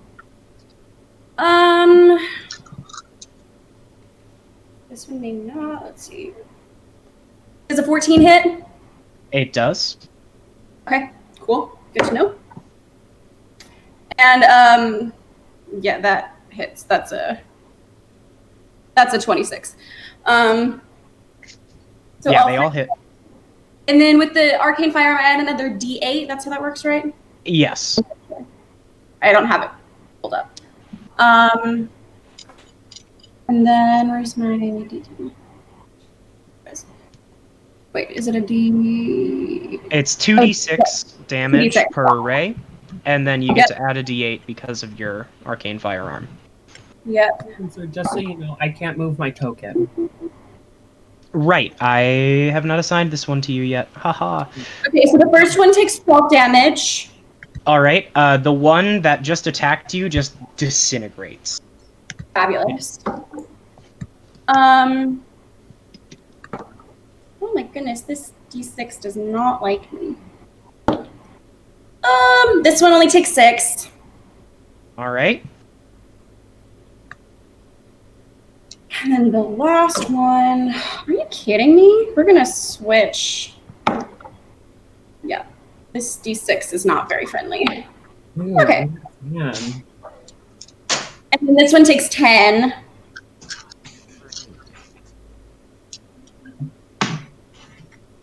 All right. You should be able to control it now, Jett. Well, thank you. Yep, I'm good. So Right, last and then one, the third one takes 10 damage. Yeah. Great. And then- your raise. Oh, Say as a bonus action, this may be a bad idea because we're in a forest, but I'm doing it anyway. I'm gonna create a an Eldritch Cannon. Was it the fire flamethrower. flamethrower? All right. Good to know. Let me add Cammy. Yay, Cammy! What the is that? Shit! It is the zombies' turns. They are all going to lurch towards you and attack as much as they can. I love that. Me? Anything that they can reach. Right. I assume Cammy is on your shoulder. Yeah. And I'm gonna cast Shield, All right. which brings my armor class up to 20. Oh shit, there's so many on me. Oh, okay. Oh, well there's 4 on me. Fuck. So Orsan, 2 of them are going to attack you. Oh. That's a nat 20, that hits. Oh, that's a crit too. And then a 16, does that hit? That's exactly my armor class, so I think that hits, right? Yep. Yeah. All right. The first one, oh wow. The crit does 13 damage to you. It slams its arm down into you and just against your side. And then the second one is going to bite you. And you are going to take 7 damage.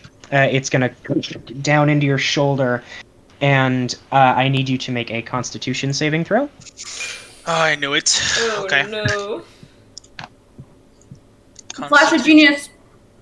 Oh, Oh. gee. Okay, I don't know how. Am I You supposed to add add plus Yeah, you add +5? +5. That's 20. All right. Nothing happens. Thank God. I definitely would have gotten disease or something like that. Thalia, 4 of them are going to lunge at you. 20 armor Wonderful. class. I love that for me. 1 does not hit. Second one does. With a 20? Yeah. Yep. can roll. Third one does not. And neither does the fourth one. Okay. Cool. The good one odds. that hit you rolled a 21. Ooh, gotcha. They do have like modifiers to their attack rolls, so it is very Yeah. possible for things to hit you even at armor class 20. So 3 of them all just kind of like as they batter in, this arcane barrier just around you, and it prevents any of them from hitting you, except for the one nearest Orsan, who is going to bite at you. Oh no. You take 4 damage and need to make a Constitution saving throw. Okay. Okay. Constitution saving throw. Do I get anything added to Constitution? Oh, okay. Okay. No. That doesn't look so good. Oh no. Oh god. Okay, I'm I don't know if it'll help me, but I'm gonna flash of genius myself, so then it's a 12. Oh. All right. You take 5 necrotic damage.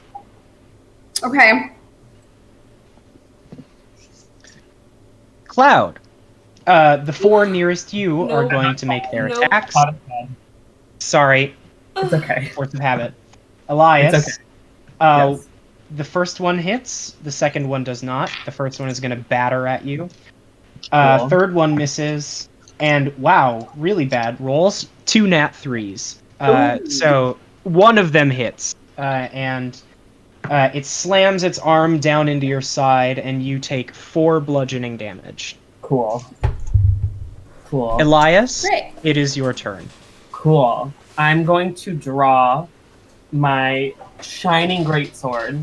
It's like huge, that shines with white purple light. And I'm gonna look over to them two, and I'm gonna say, "I don't know what's about to happen. I'm so sorry." And my eyes are gonna go white, and I'm All right. going to rage as my. You are going to rage. All right.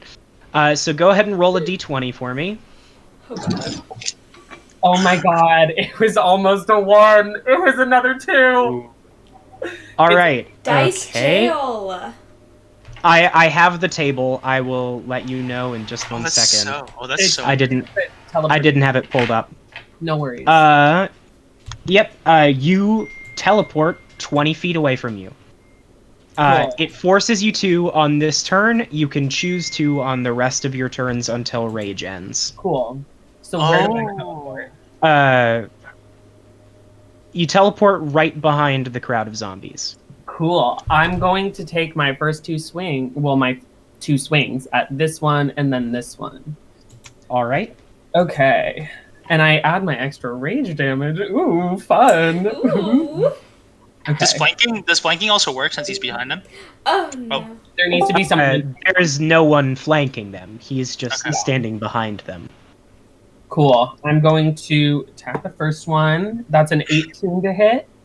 Yep, that hits. Cool. And that is 14 damage on that one. All right. And then my second attack is a unnatural 20.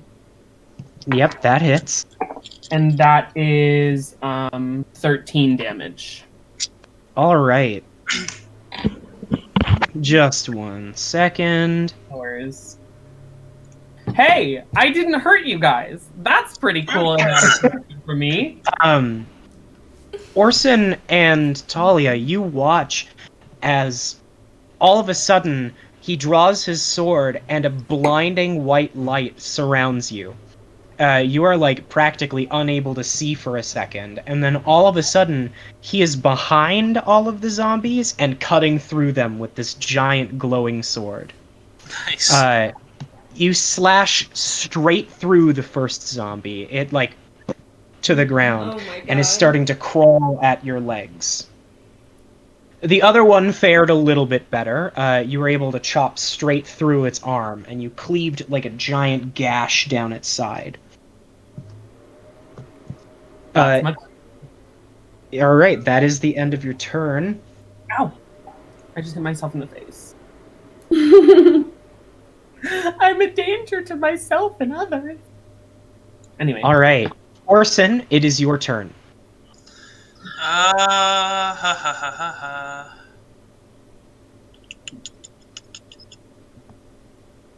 Okay. I'm going to double. Which one is the one I hit first? That had its arm cut off. Is it this one? The one that you cut the arm off on your first turn is already dead. It's already dead? Okay. Nice. Okay. So I'm gonna attack the one that Thalia. bit me. Alright, Thalia has hit these two. The other one wanted me to select it instead of ping it. This one bit you. Yeah, I'm gonna attack the one that bit me. And I'm gonna use Alright. 2 hits and 2 weapon fighting. So basically a full combo. Where is my D20? Alright. There it is. First one. Oh god. Let's look. Okay, first one with my falchion. 18 hits. That hits. 13. That hits. Cool. And then with my short sword.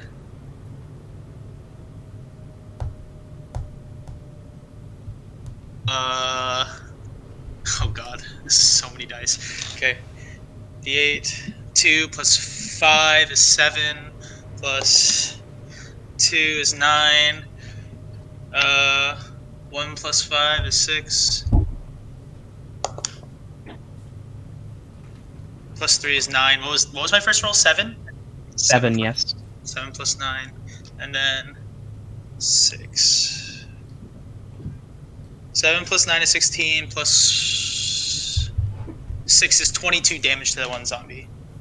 Completely obliterate the one that's right in front of you. And I also heal 6 health from.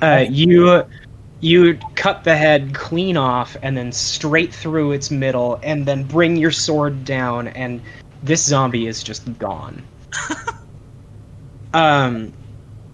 Rhogar and Jessamine, I would like both of you to roll for perception. Oh, Ooh, not great. 7. I got not 1. So that's 4. So we're just telling. They're just having a really great We're probably conversation. telling We really are. stories to each other. We're just not paying attention. You're completely engrossed in your conversation, just completely miss the fact that all of a sudden there's a really bright light coming from the middle of the Yeah, we forest. just don't see it. so true. Oh, this is so Is that a flaw? Alright. Thalia, it's your turn. Okay. So, I'm gonna do Scorching Ray again because it's really fun. Alright. My Arcane Fire on The them. 2 that are over here Yeah. are the ones that you hit. Which 2? Those 2? Okay. So I'll hit those 2, and then how do I? I'm gonna just ping. Click and and then hold. this one. Alright. So let's see how that goes. That's a 20. Hits. That's not gonna hit. Well, tell me what the number is, and I'll tell you if it hits. 12. It's It gonna hits. hit. Yeah, it's really Oh, low. 4, so I was like, wait, I have to add 8 to it. Okay, well then that also will hit. The 17. Alright. So they all Yep, hit. go ahead. Yay. Wow, I love low armor class. Okay. Are you kidding me?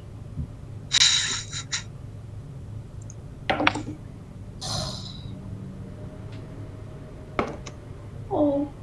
Well, that's unfortunate. That's 7. I'm gonna switch because it's not being nice to me. The first zombie that you fire at is actually the one that you hurt the most on your last turn, and it just Fantastic. into a pile of dust. Okay, that's better. Yay! Okay. So that the next one takes 12. Alright. That is legitimately just enough to do the same to that zombie. Oh wow. Again, it just...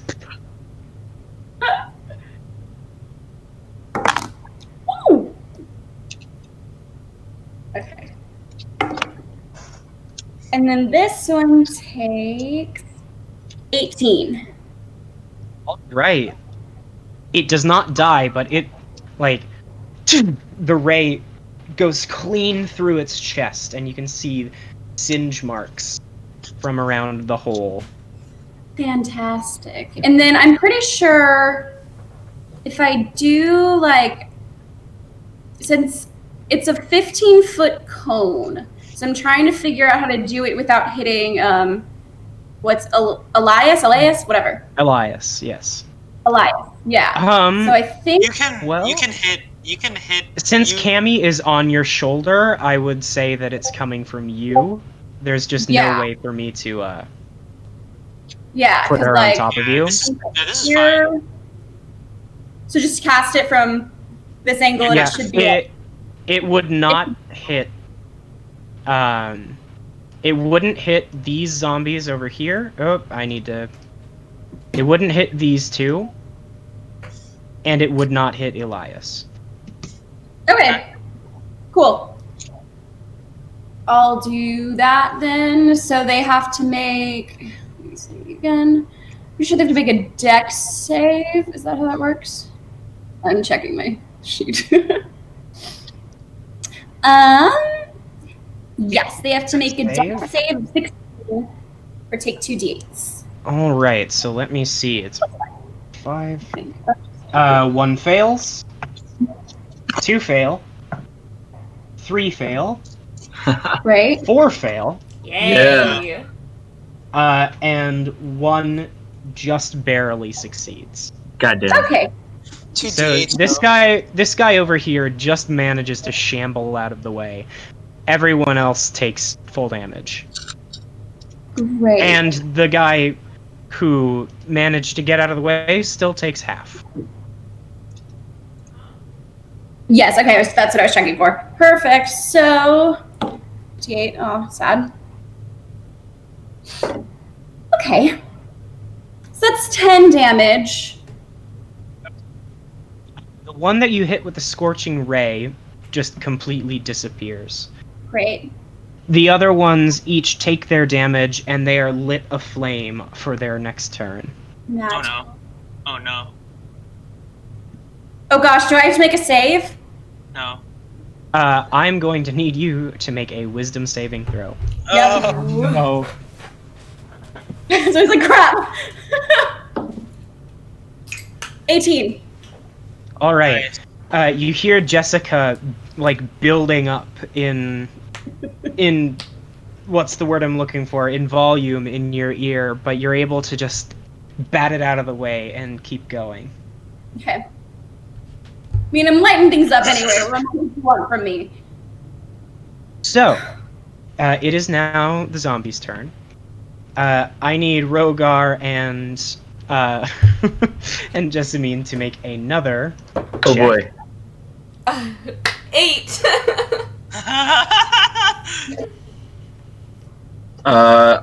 That is a 22. Okay. Nice.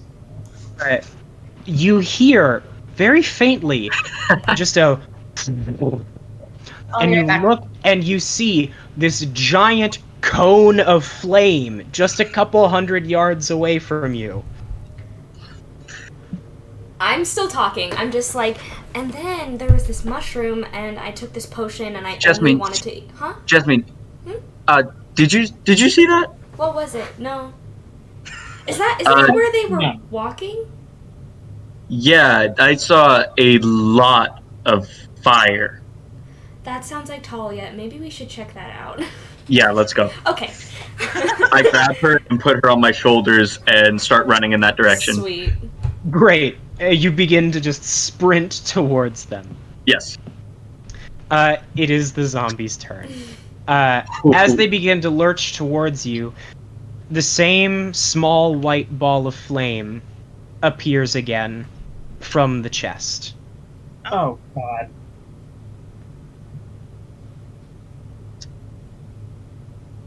That's all it does. Oh, God. All right. The zombies lurch towards you. One's gonna make a swipe. 2 of them are gonna make swipes at Thalia, even though she's not here. I'm not even fucking kidding you right now. I need you guys to see this, okay?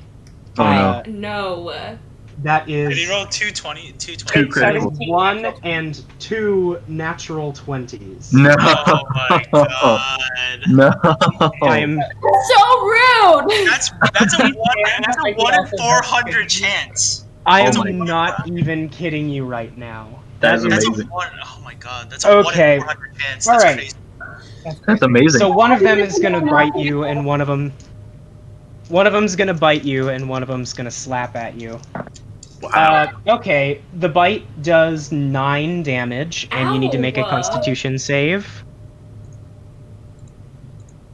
Okay, hold on. Sorry, I washed my hands. That's alright. And the slap, wow, the slap does 11 damage. Yo, I'm not doing good. So that was 19, and I need you to make a Constitution saving throw. Okay. That was ridiculous. I have never seen 2 nat 20s at the same time. Not happy. Okay, that should be fine. Nothing should happen to me. I'm gonna. That's gonna- 21. Okay. Can I react with Hellish Rebuke? Isn't that only one? Not hit, so Yeah. I don't Oh, think okay. so. Do I have any Okay, reaction? that's fine. Other than shield? Yeah, which wouldn't have helped me, so I'm glad I didn't cast it. Ugh, disgusting. What was your Constitution save? 21. Alright, nothing happens. Thank Elias? goodness. I'm at half. Oh, nope, there's more zombies. Uh, They're going Okay. to... They're going to approach you and Thalia, because Talia's where all the fire has been coming from. One's going to attack you, Thalia. It misses with a 5. One's going to attack Orsan. That is a 15 to hit. I have an armor class of 16. Great, so it misses. It smacks you, and you manage to, like, deflect with your sword. Uh-huh. Elias, the 2 in front of you are going to attack you. The one bites at your legs with a 17 to hit. That hits. And the other one that is still standing spots out at you with a 14. 14 does not. Alright. So the bite... Wow, 2 damage from the bite. One. And I need you to make a Constitution save. Is it bludgeoning or piercing? It is piercing. So it would be half to 1. Right, because you are raging. Okay, Constitution saving throw? Yes. 19. Nothing No. happens. Nope. 16, sorry. Alright. You take 7 necrotic damage. Cool. Sorry. I remember Cloud's dex saving throw was 8, and I just thought that my this Constitution... is so Sorry. sad. Elias, it is your turn. Okay, seeing how hard those 2 were hitting up on Thalia, I'm going to use my bonus action to teleport here, Alright. and I'm going to hit this guy and this guy. Great. The 2. So the Go first ahead, one, roll to attack. I get flanking advantage, right? On the one directly in front of Thalia, yes. Okay, so I'll roll that one first. That is a 19 to hit. That hits. Honestly, you don't need advantage to hit these guys. That's fair. But I mean, why not? I could get a natural 20. You have a +8 to hit. Literally, unless you get a nat 1, you hit. But like, also, what if I get a natural 20? Go ahead. That's 14 damage on that one. Alright, you cleave its head clean off, and it just to the ground. Cool. And then the second one is 15 to hit. That hits. And that is 16 damage. Alright. It also just dies. You just destroy it. I give Thalia a little wink. Alright. I'm going to forego the speed of their actual running to get them into the action. Okay. Rhogar, with Jessamine on his shoulders, runs into the scene.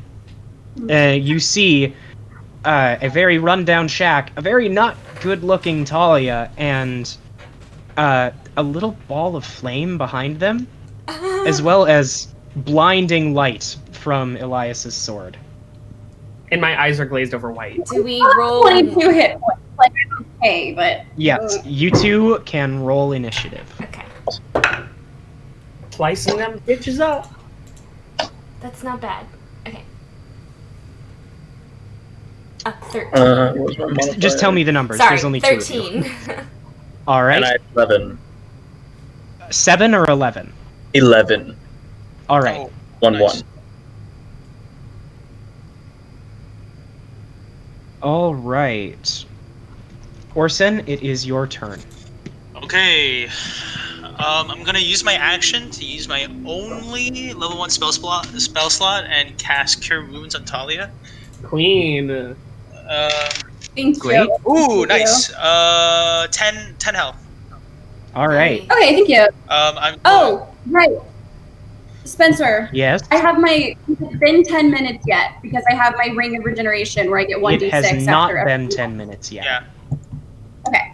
10 minutes is a long time. It is in Yeah, that's combat. 100 rounds. It's not very useful in combat. However, out of combat, you passively regenerate health really quickly. Yeah. Okay. And then I'm gonna use my bonus action to cast. I'm gonna damage myself. Blood Curse of Binding on the one right next to Thalia, right here. So I'm gonna do. Yeah. It's probably my internet, but I cannot hear what you're saying right now. Okay. Yeah. Yeah, it's you probably. Oh, you're frozen. He is frozen now. Just give it a second. He'll be back. Don't worry about it. We miss you, His Dungeon. eyes. Oh, he's back. Is he back? Hi. Hi. What did you say? Yeah. Okay, I'm gonna use my bonus action to cast Blood Curse of Binding. Hold on, I'm going to get the 6 of damage. All right. That's 4. And I did ping the one that I'm gonna target, which is right next to Thalia. So she Yep, just. I saw you ping it. It succeeds the saving throw Okay. with a 17. Yikes. Yeah. It's Dang. okay. It's okay. I tried to make sure Thalia didn't take any more damage, but that's pretty much it. It's okay. Thank you, friend. That's your turn? Yeah, and that's a blood pact taken. There we go. Yes. The small ball of flame is going to float straight up. And it's going to float through you, Thalia. She's dead. No, or No, maybe she's she's not. not. Maybe she's feeling good. Nothing happens to you. Interesting. That you know. It of. floats its way over between all of you, over one of the zombie corpses, and you can see what looks like a transference of energy. Oh no. What? A bunch of streams of white light rise from the zombie into the little ball of flame, and you can see it glows a little bit brighter. I don't like that. Okay. Do it, please. Orsan. Soul. Sorry, what? Nothing. I don't need to make a save, do I? Because she's so fascinated by it. I mean. I don't think so. Though, if we weren't in combat, then yes, you would. Orsan, it hits you. After it sucks up this energy, an arc of lightning just onto you, Orsan. I know that spell. And you take good roll. Good roll as 14. You take 14 lightning damage. I do have lightning, right? Though, so I don't know. Maybe It Second. does not give you resistance. Yeah. That Okay. sucks. That's true. 14 damage. I am also not looking too good, but it's okay. Life is good. How Thalia, many? it's your turn. Okay. Let's kill the zombies first. I don't think it's. Especially because Yeah. I'm running out of spell slots, so I'm gonna go for this one and cast Firebolt. All right, go ahead. With my firearm. You're not gonna try to hit the glowing orb that's shooting lightning? What the heck? We have to kill the zombies first before it With takes any more fire? energy. It just Okay, passed so through her little- body. That's I fair. don't know if you can hit the thing. It's 13 That hits. to hit. I'm gonna let you in on a secret. The zombies have an armor class of 8. Oh. Oh, Well, then, I can never miss then because I have +8. A nat 1 would still miss. Oh, okay. critical fail, yeah. Why are you so low? Okay, that was nicer. And oh, okay. So that was 19 damage. It just and disintegrates. And then, okay, if I move like right here, maybe. I'm trying to figure out where I can use the cannon and not hit anyone. Well, it is a cone 15 feet in front of you.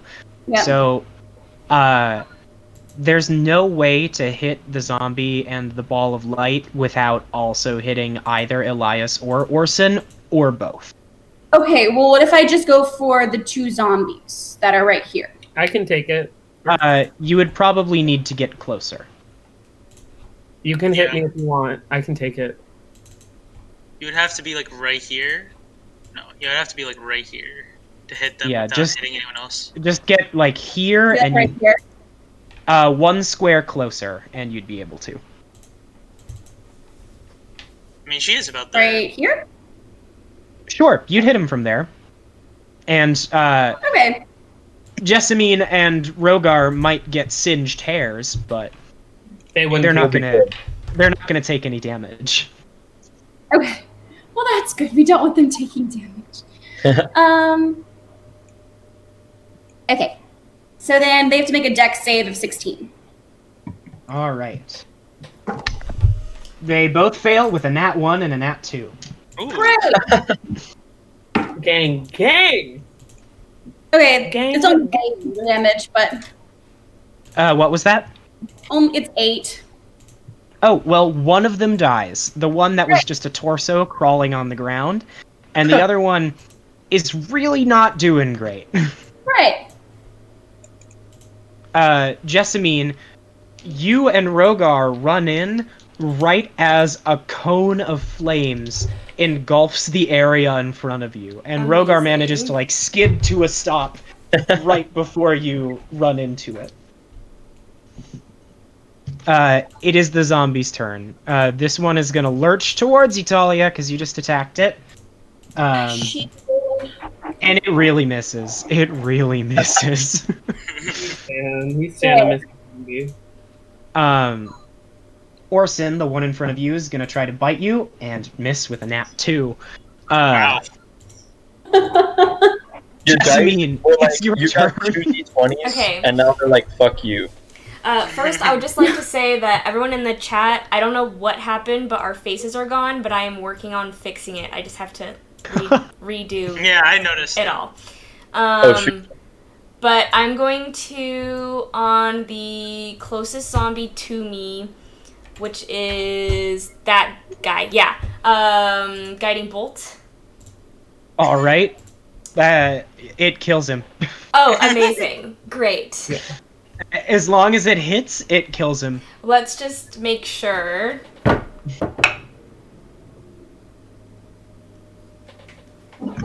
That's an 18. All right. So, Thalia, this creature lurches towards you, and you haven't even seen Rhogar and Jessamine yet. You don't know they're there until this zombie that's about to reel back and smack into you just gets impaled by this spear of light. Oh shit. And it Good. begins to burn up from the inside from the radiant damage. Amazing. And it collapses.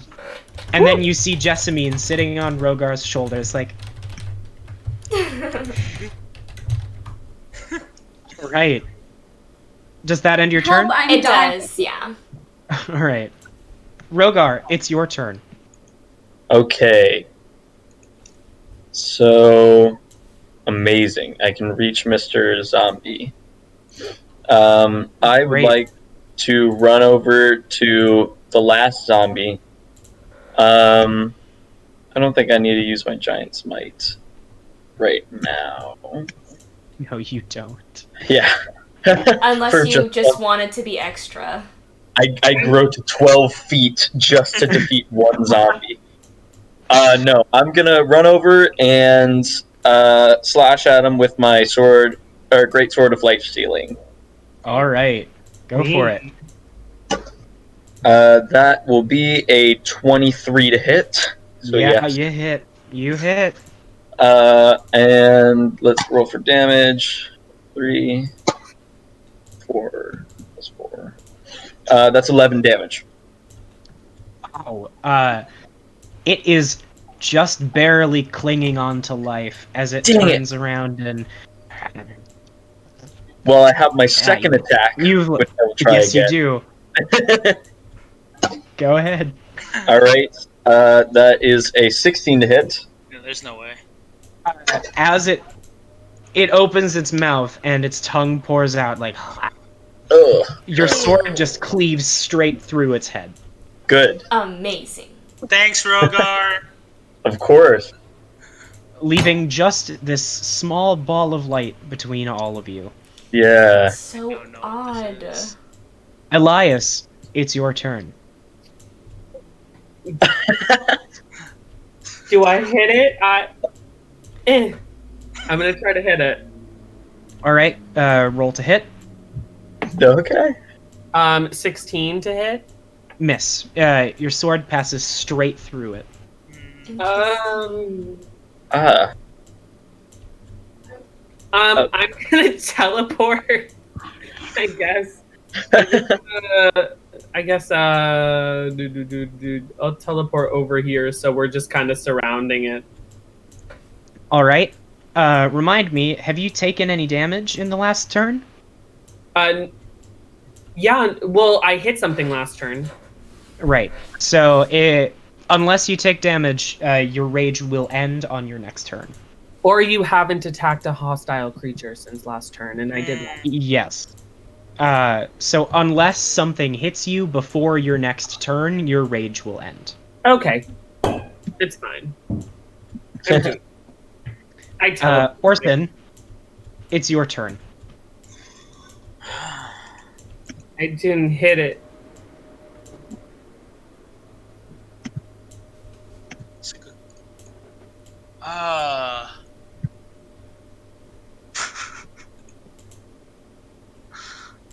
Okay, I'm gonna like slowly, like carefully walk over here,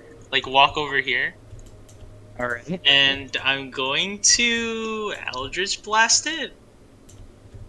As you walk away, it's gonna shock you. Ow! What the? It has opportunity attack. It does. It hits. Well, yeah, shocked me.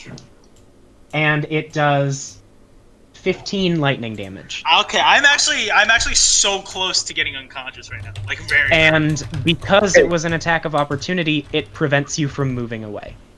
Ah, rude. Wait. Let me see if I can. Okay, I will. As a reaction, can I use my Cloud Rune and try to transfer the attack? Oh wait, no, I would have to transfer it to a different person. So never mind. No, you're good. Transfer it to me if you can. It wouldn't be able. It wouldn't be able to hit. Okay, so I can't move. Well, I mean,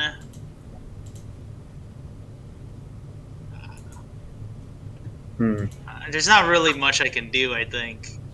You can still Eldritch Blast if that's what you were going to do. Yeah, but Yeah. I'm not sure if I'm gonna hit anyone else. So I didn't move, right? So I'm like over here. Eldritch You Blast should is a Eldritch projectile that only hits one target. Okay, so I'm gonna Yeah. try to Eldritch Blast it. I'm gonna try to Eldritch Do Blast it. All right, so roll to attack twice because there are two beams. Yeah. Where did I put my d20? Can't find it. Oh, there it is. Okay. 20?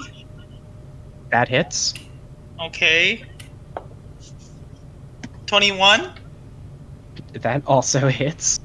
So both of these beams of blood red light erupt from Orsan's hand, and they both into the creature. Damn. Do I roll for damage? Yes, you do. Okay. Go ahead and roll 2d10. Okay. That's 9 damage. All right.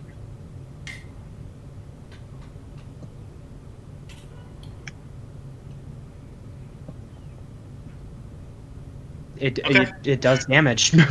Your blast hit the glowing light, and it just kind of flickers for a second, and disappears.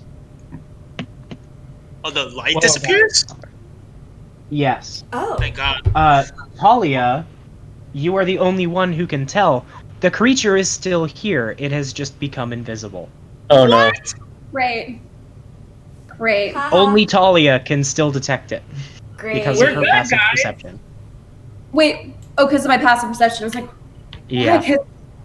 okay. Oh, Uh, God. It floats away.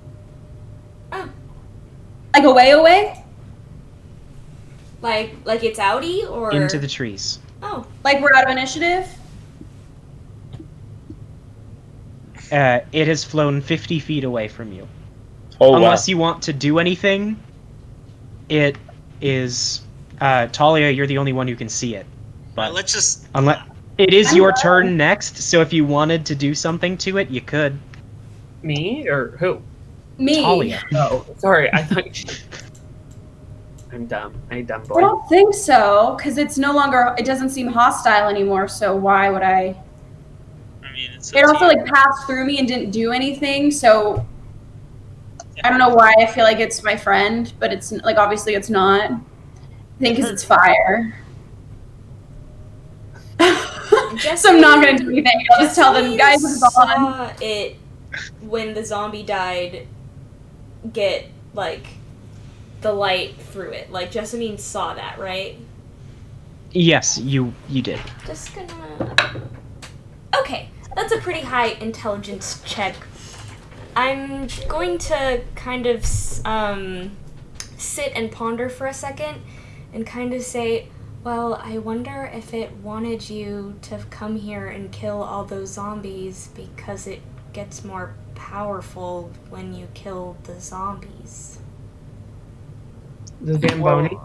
I don't think it took any of the energy from the dead zombies. I don't know, but it looked like it got something. It like Probably you, because all of mine were disintegrated. Yeah. it's probably one of us. It was definitely disintegrated. Like the disintegrating thing made it so that it didn't take any life force. But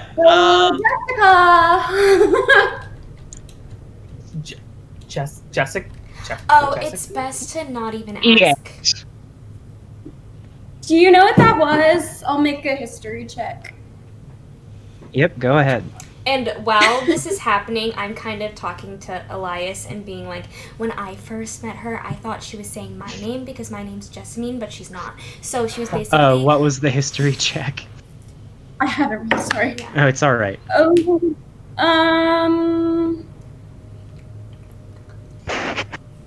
Oh, it's a 17. I'm fine. I was like, Yep.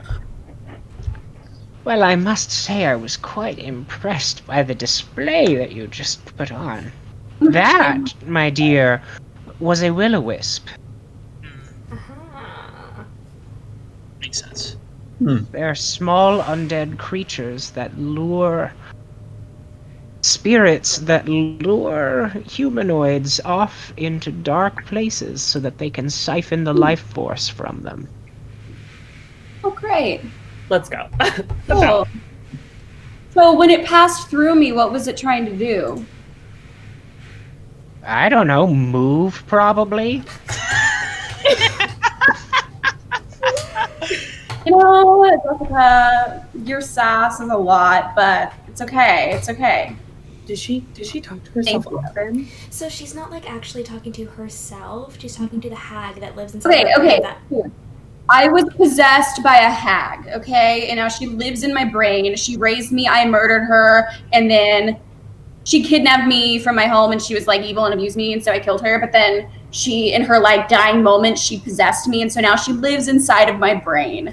But she's actually super It's a really helpful. So Like, completely logical. Oh, I don't know why I was thinking it. No, exactly. And like she may like have moments where she's kind of like, hey, you should set everything on fire. But like from what I can tell, not being in my brain, she's pretty helpful. Hey, it's okay. I've exploded once. Oh, that's cool. It's like totally fine. Okay. What was that Really? like? Oh, it was really weird. I don't really know how to describe it, but I just like kind of. I'm sure no one can because usually when people blow up, they don't They come like back. don't. Yeah. That's, Oh, well, yeah, it was. I just like fire exploded, and I don't really remember. I think I got.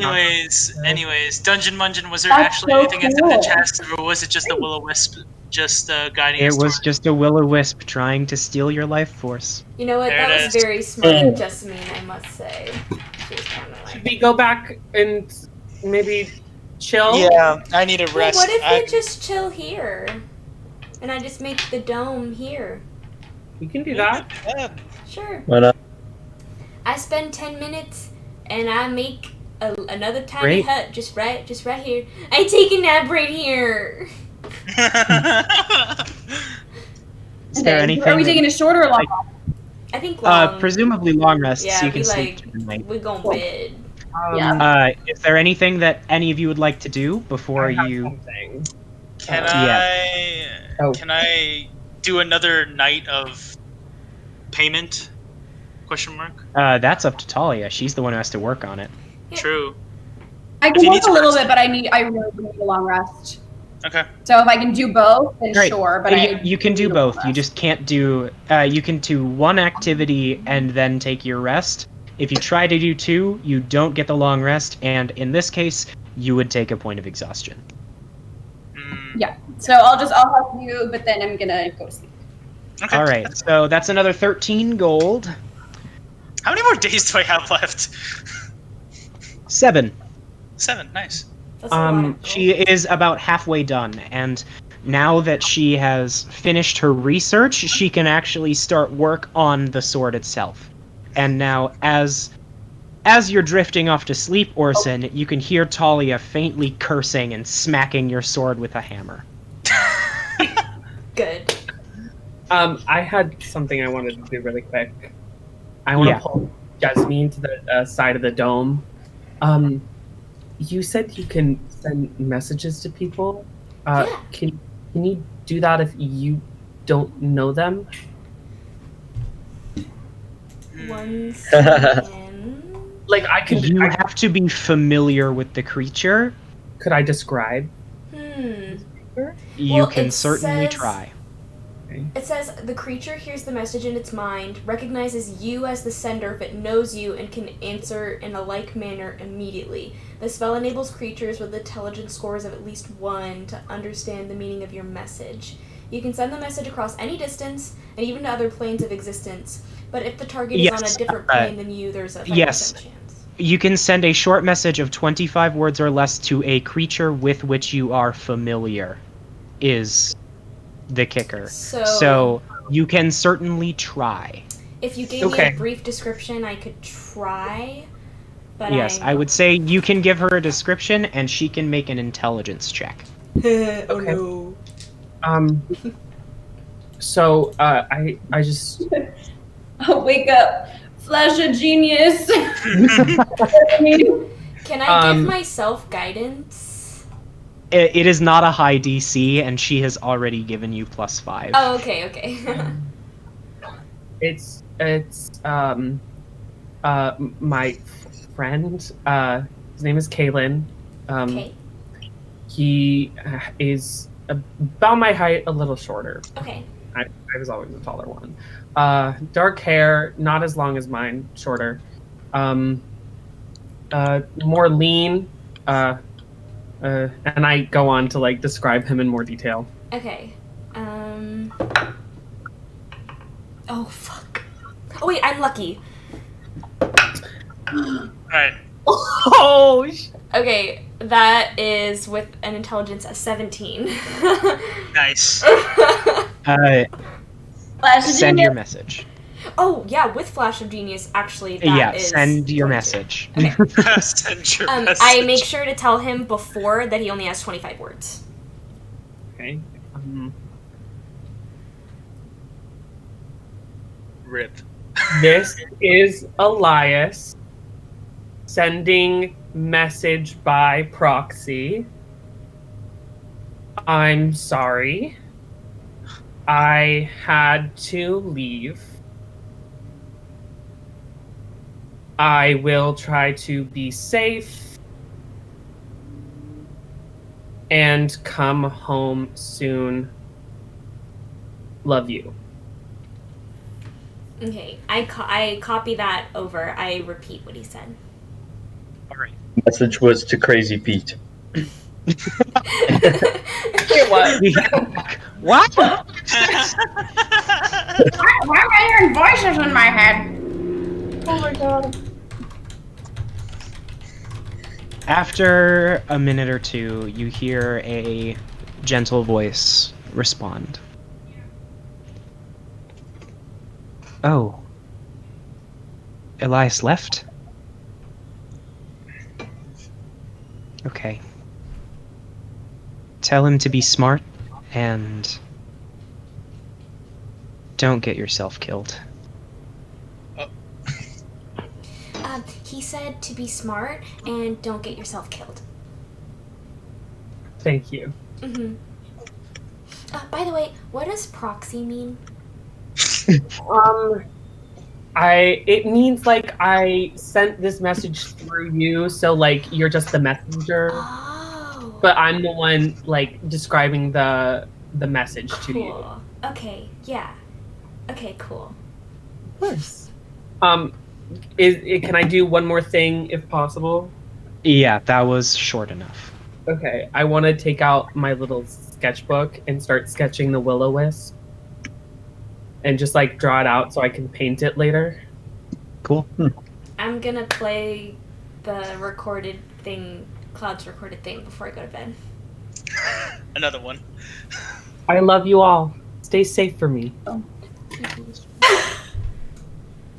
then I go to bed. That is the cutest thing ever. That is the most pure. As you drift off to sleep, I need... I almost said Cloud again. I need Elias and Thalia to make Constitution saving throws. Ma'am? Okay, what does this mean? What is happening so here? good. So good. I'm so good. I'm so scared. 23. 15, Thalia? but I can add a Flash of Genius to make it 20 if needed. Are you going to, or are you... I am going to do it. Alright. So 20. Alright. Sounds good. I don't like it. I'm in danger. That's that. Okay. I think it's because the two of you got bitten. Oh. Yes. Fair. Good. All right. Oh, damn. You very well would have gotten diseases if you did not succeed those rolls. Including that 15 would have given you a disease. Oh, Okay, so God. I'm out of I it. love a disease. Do we? It is a disease called cackle fever. Oh. Oh my God. It would make it so you have a point of exhaustion until the disease is cured, and anytime that you enter combat or experience something that gives you great stress, you need to make a Constitution save, or you take 5d10 psychic damage and become incapacitated with mad laughter for 1 minute. So, you're know, good! Yay for being good. Yay for being a flash of genius. Yay. Yay. I think that this is as good a place as any to end it for today. Mm-hmm. Cool. I apologize for not giving you a break, No, That's that's okay. okay. but By the time that it would have been break time, we were already 3 hours in, and I was like, well, we'd just come back for like 20 minutes after that. Yeah. So. And sorry about, there was a moment in where I accidentally minimized Discord, and so there was just black instead of faces, and so I had to manually redo everything. But I know your boy Troy went to work, but he helped me with this overlay, so that's really cool. And we didn't. Boy Troy. Your Yeah. boy Troy. It's your boy Troy. We didn't get to see it, but I do have a custom alert. That hopefully we'll get to see next time. My friend Lydia, who's in the paper dungeon with me, made it for me, so that's exciting. Speaking of which, shameless plug, tonight at 5 p.m. PST is the first episode of the paper dungeon campaign. We've been doing prequel stuff until now, and so tonight is the first episode. So cool. Be there if you can. Yeah. Nice. Very nice. Thank you all for watching. Yeah. We will Thanks, see y'all. you next week. Bye. Bye-bye. Bye.